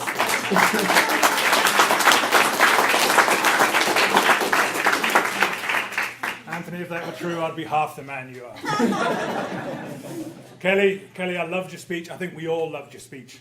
I'm going to evaluate you today using the prospector method, where you struck gold, some nuggets, and where you can do a little more panning. I thought you struck gold with your passion. Your passion was absolutely evident in your speech, and that's what connected us to you. It sucked us in. You told your story with passion. Your own personal message was passion, and the whole theme of that story had passion inside it. And I love the way people connect with life force and passion in what they do, so that was really fantastic. You know, you raised your tone, your pitch, your pace, which all emphasized that passion that you had. One of the nuggets that you had was connection to the theme of today and how you used the name of our club, MVP. You gave us examples as you went through, and that was excellent as well, just to be current and in the moment. Where you could pan a little bit, you're very confident, and that was clear to us. But when you said, I felt intimidated, you said it, but I didn't really feel it. I wanted to feel that vulnerability. There was a couple of speeches today where we really saw people vulnerable, and I think you could take that just to the next level with that vulnerability. Your humor, another nugget.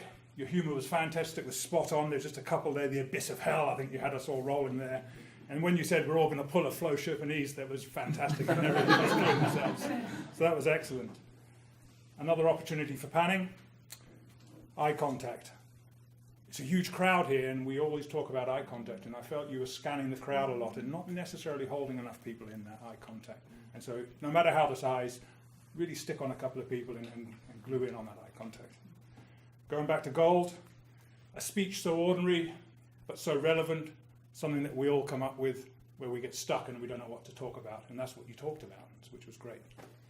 In summary, Kelly, a wonderful speech, so relevant, so in the moment, so passionate, and you really sucked us in. But give us a little bit of that vulnerability as you do your next speech, and I think it will make it all much better. That's a Toastmaster.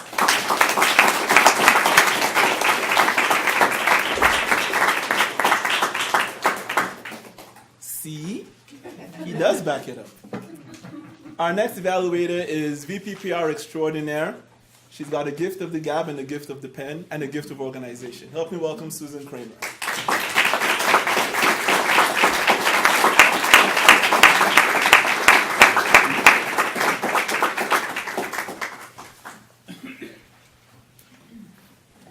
My evaluation is going to depart a little bit from the earlier evaluations. I'm not speaking just about a general speech. Joanne actually had a very specific purpose tonight.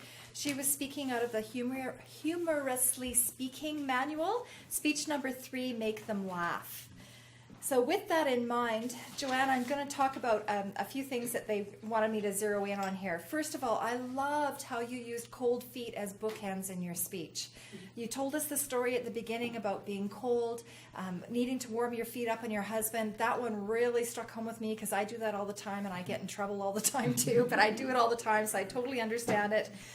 And I loved at the end how you used the St. Bernard to replace your husband because they'll probably be about the same size. So I thought that was really brilliant. The piece of advice that I have for you around those particular stories, when you talked about putting your feet on your husband, you actually added a little bit of to get warm to explain to us why. I don't think that was necessary. I think we all got it. I was asked to look to see if the pieces of humor that you used in the middle of the speech supported the rest of the speech.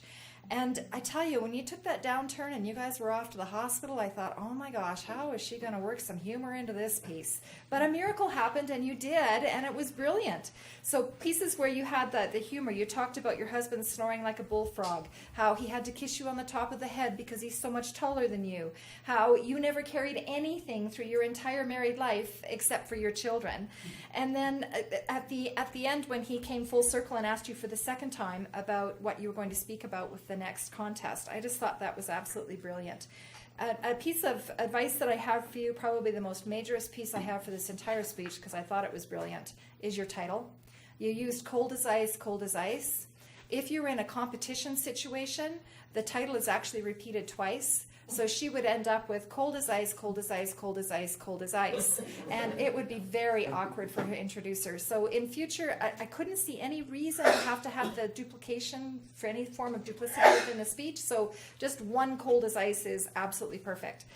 And in conclusion, a good speech is like a roller coaster. It crawls slowly to the top of a rise, takes a deep plunge, and then brings you back up to a high.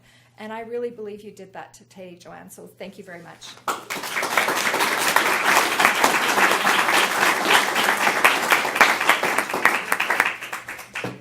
Thank you, Susan, for that very organized and concise evaluation. Our next evaluator is Dave Burns. Dave Burns is going to be evaluating Christina's speech. Welcome, Dave Burns.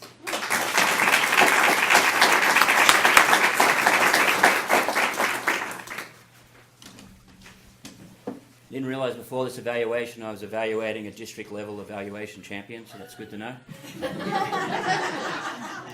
little bit of context. The speech that Christina is doing as she goes through the DTM cycle once again is the last CC speech, which is inspire your audience. She only had two main objectives in this one, and it was to obviously inspire the audience and use stories to do so. So I'll touch on that. I'm also going to try and use the Peruvian evaluation. I'm going to talk about moments of brilliance and maybe where we can dig some more brilliance out of the speech. So what I enjoyed to start off with, we'll talk about the stories that Christina used. So she had 3 stories.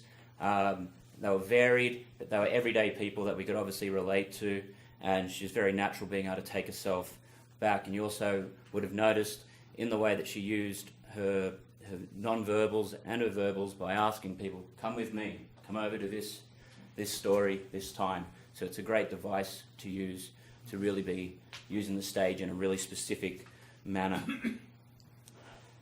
Second piece I'll touch on is a couple of pieces of brilliance that we can perhaps pull out of that. Another learning piece that I really enjoyed, speaking about that use of stage, Christina came over here, she told us to come over here, and she realised she was in the wrong spot. So you can get flustered, you can worry about the mistake. She was going over there, she owned the mistake, told us she made the mistake, came over here and did what she wanted to do. And I think that's a great lesson for everyone. The other piece that we could probably build upon is right at the end, in that close, you talked about these everyday heroes, these everyday champions. And right at the end you said, if you think about it, you may be one too. I'd like to see you even build upon that and maybe ask the question like, who can you be a champion to in your life? Who can you think about? Or think about a time that you have been. Just could have taken that one step further. Finally, was she able to inspire us? What I really liked about this speech, it's an inspirational speech. Christina didn't go over the top. She wasn't trying to get us all on our feet, charging out the door to go volunteer or something like that. It was pretty subtle. She talked about champions like Gretzky, Ali, Rostantu. And then she talked about these everyday champions. And what she was doing there was allowing us to see that we can be like these champions. And it was an easy ask. Her goal at the end was to inspire the audience to go and do something or to go to a higher level. Well, it was a really easy ask. It was just be a champion, to support people, to stand up for someone, those kinds of examples. So I felt that was done really well. So to wrap up, I thought you inspired the audience. You had great stories, so you knocked out all the criteria you needed to tonight. Thank you.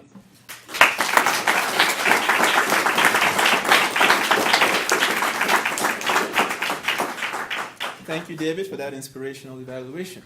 Our next evaluator has been many things. She has been on the district stage as an international competitor. She has been an area director. This evening, though, she got bumped up to a verb in the English language. Flo Sherpinese.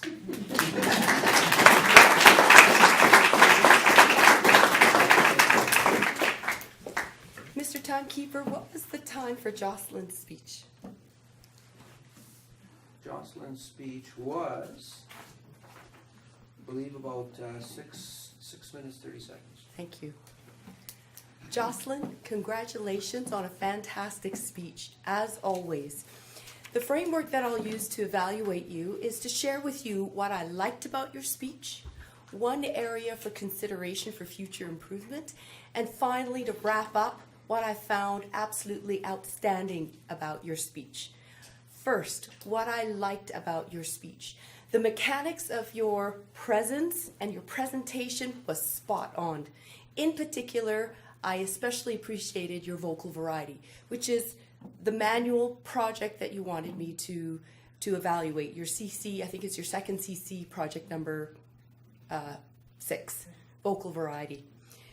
When you depicted Don Pepe, when you talked about the Latin lover, and even when you said, huh?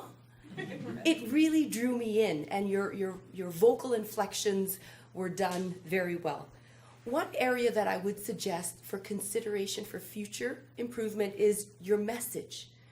The primary message that I heard was, look for moments of brilliance in others. And that really resonated with me. But at the end of your speech, you talked about look for moments of brilliance in ourselves.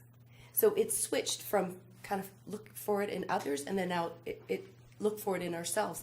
And it was at the end of your speech, so it was less developed, and it seemed like an add-on, like an afterthought. And it detracted, I thought it detracted from your main message, which is to look for brilliance in others. And that brings me to the final point of what I found absolutely outstanding. I think that approach of looking for brilliance in others, I think what we look for, we find. If we want to find injustice in the world and life is unfair, we'll find it. But if we look for excellence, if we look for inspiration and brilliance, we will find it. In sum, I'd like to share with you one of my favorite quotes, modified. It's a quote by the poet Jack Gilbert. And modified by me, it goes like this. We must have the stubbornness to see the brilliance in others in the ruthless furnace of this world. Thank you for sharing your unbridled passion in your speech tonight. Congratulations.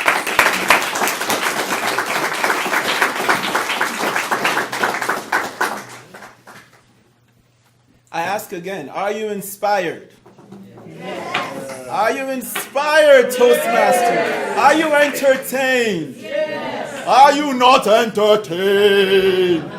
You got that right. Thanks, man. I appreciate it.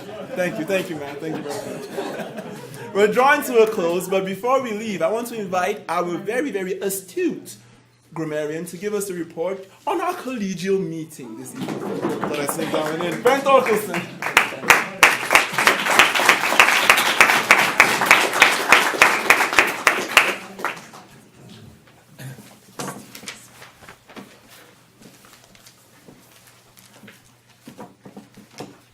All these wonderful people spend the whole night inspiring you, and then they finish up with me.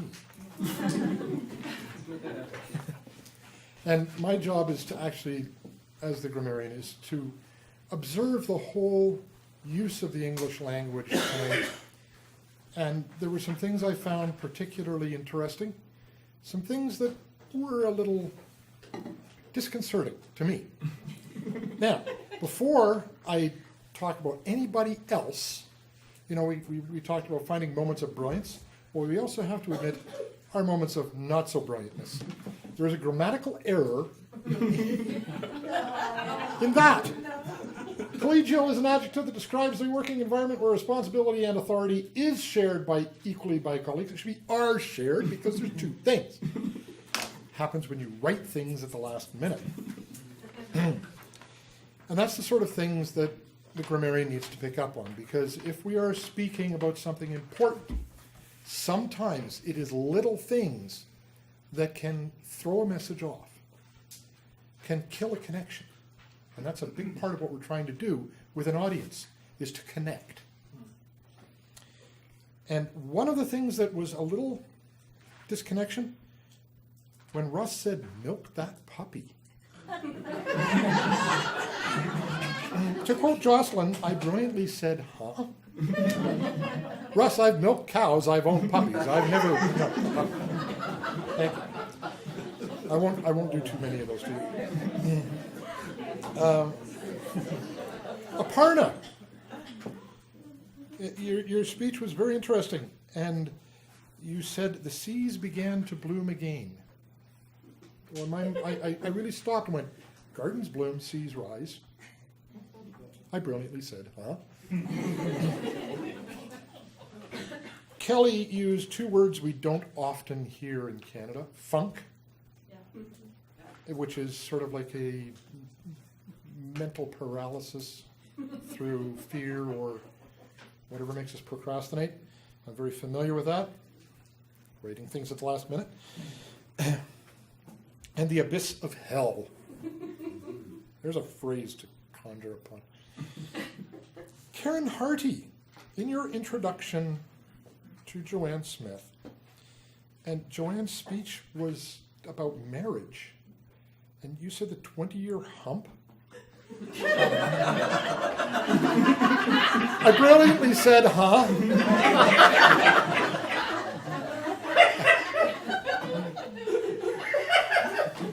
I'm going to note that one.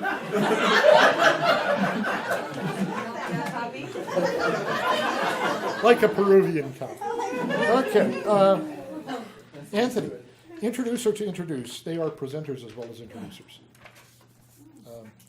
One of my favorite things is the alter ego to Webster's dictionary, which is the thesaurus that's built into it.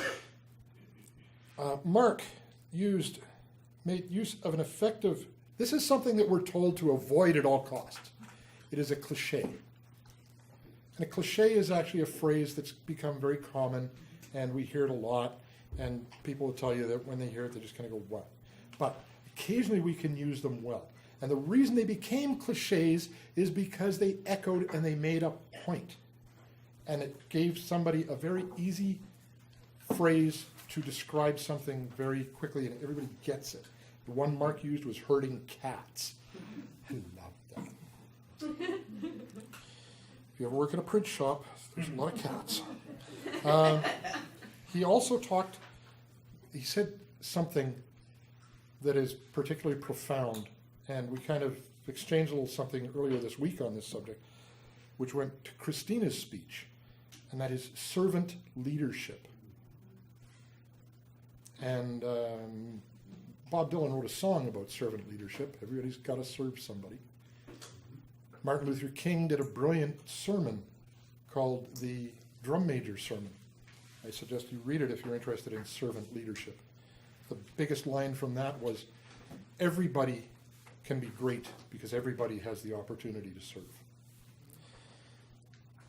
Christina's closing line, you probably already are. Closing with a question. Because she asked us a question, and then she answered that question. I'm at 2 minutes, so I gotta hurry up. And Jocelyn opened her speech with a question that was interesting because it said, when was the last time you had an epiphany? Now, a lot of people don't know what an epiphany is.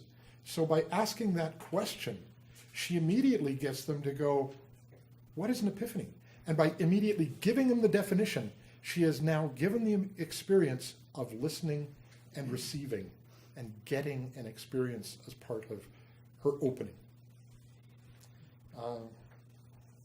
Marshall, to set a precedent, and I've already broken it, sorry. I'm going to get through this real fast. Jeb ended his evaluation with, you have beautiful stories, thereby calling back to the speech he was evaluating. And Flo did the same thing by thanking us for the unbridled passion in Jocelyn's speech. That's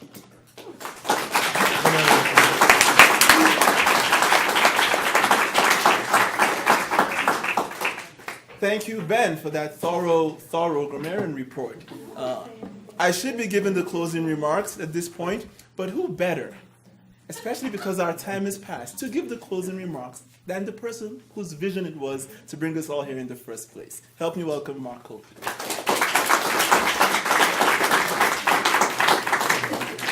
Well, I've spent a lifetime in sales, and they say in sales, bring in a closer. Does anyone remember Billy Graham? Are we all old enough to remember the Billy Graham Crusades? And at the end of the crusade, he would say, come on down. You're the next contestant on the What I want in a moment here is those who have read their materials tonight about how to join MVP, Advanced Toastmasters Club. If you are inclined to join us tonight, I'd like you to come on down right now. But first, I want to say with pride, we've received an honor. So my fellow MVP members, look at this.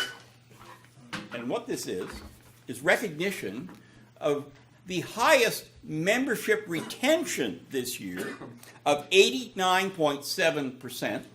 I don't know what happened to that 0.3 of a person, but I think they moved back to Newfoundland. That was Leonard, yes. But anyway, we did really well, but we want to do more weller. Ben, this year we started in July with 21 members. We're currently 28.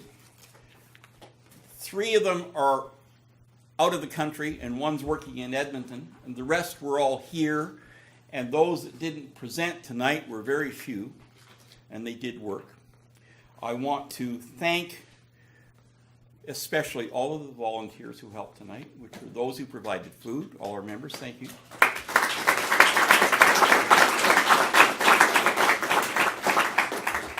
Big applause to our food wrangler. Please stand up and be recognized.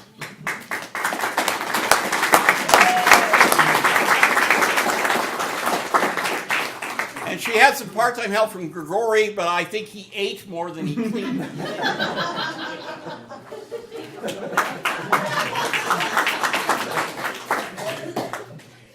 At the close of the meeting, when we're all done, what's going to happen in the next couple of minutes, if any of you wish to join our club or learn more about it, I'm going to be right up here at the front, and I'd be delighted to receive your application or your questions, and I'll stay around as long as you're all here and want to talk to me, because we really are shameless. We want to get you to join our club. I now wish to introduce 2 people. I'd like them to come forward. Alexander Jameson, please come up, our division director. And Teresa Merrifield. Teresa, please come up. Teresa is our past president and one of our stalwart members. And they're going to talk to you now.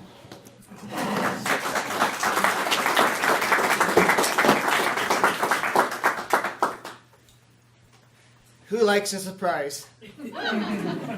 Well, for most of you in this room, this isn't a surprise, but it's a great time to acknowledge someone who's done sterling work during the last year. The great thing about Toastmasters, you can win awards.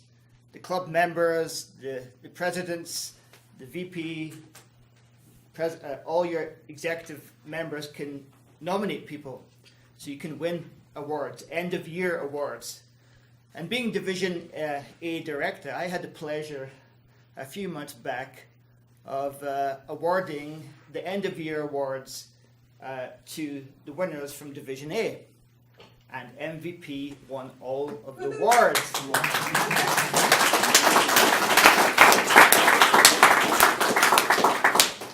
Out of how many clubs, Alexander? Pardon? Out of how many clubs? About 24 clubs. Show off. So we had. But who's counting?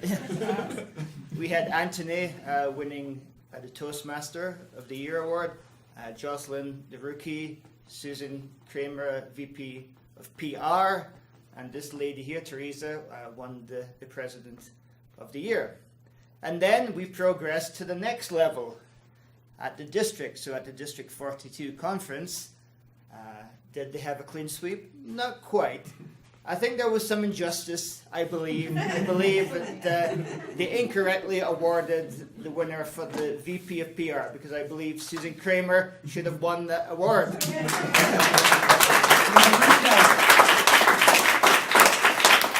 However, 3 of the members from this club did win. Anthony was there to receive the Toastmaster of the Year for the district. And Jocelyn was there. You were present for the Rookie of the Year. So that leaves one other person who wasn't there. This person has done a great work for her club, because every club needs a good captain, someone to steer the ship. Otherwise, that ship could be going off in different directions. And they really have. This person has done amazing work so that the club is thriving up to 28, and at the same time we had a clean sweep at division and nearly a clean sweep at the district. So I'd like everyone to stand and recognize the District 42 President of the Year, Teresa Merrifield.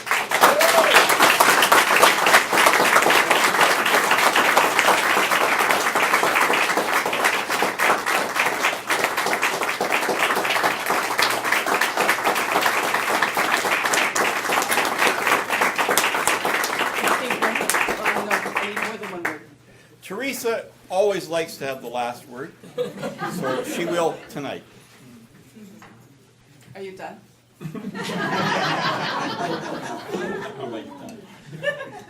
Alexander asked if any of us like surprises. And I do have to say that this was a complete surprise.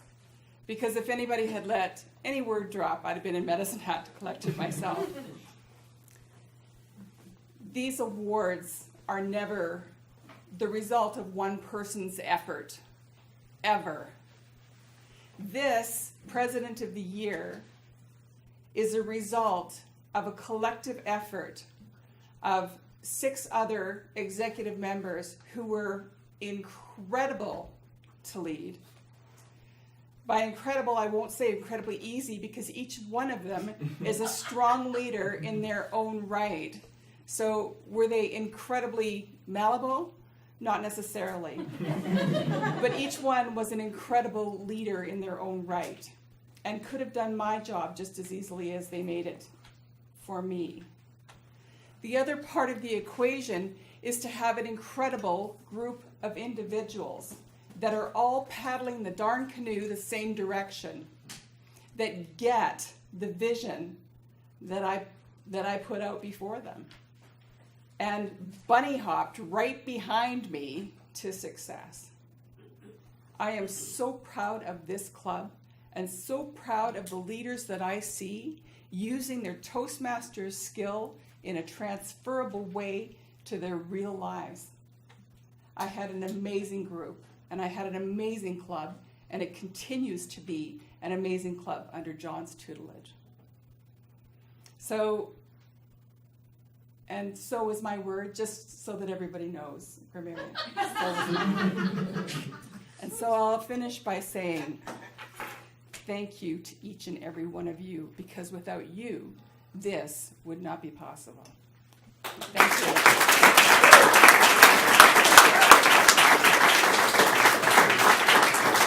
Now get the last word. Well, I lied. Thank you all for coming. This has been a great event because you're here. Thank you. We're done. For those who wish to join some MVP members for a beverage, I believe Mr. Dantu is holding court at the Cattle Baron. Or somebody. Thank you. Great job.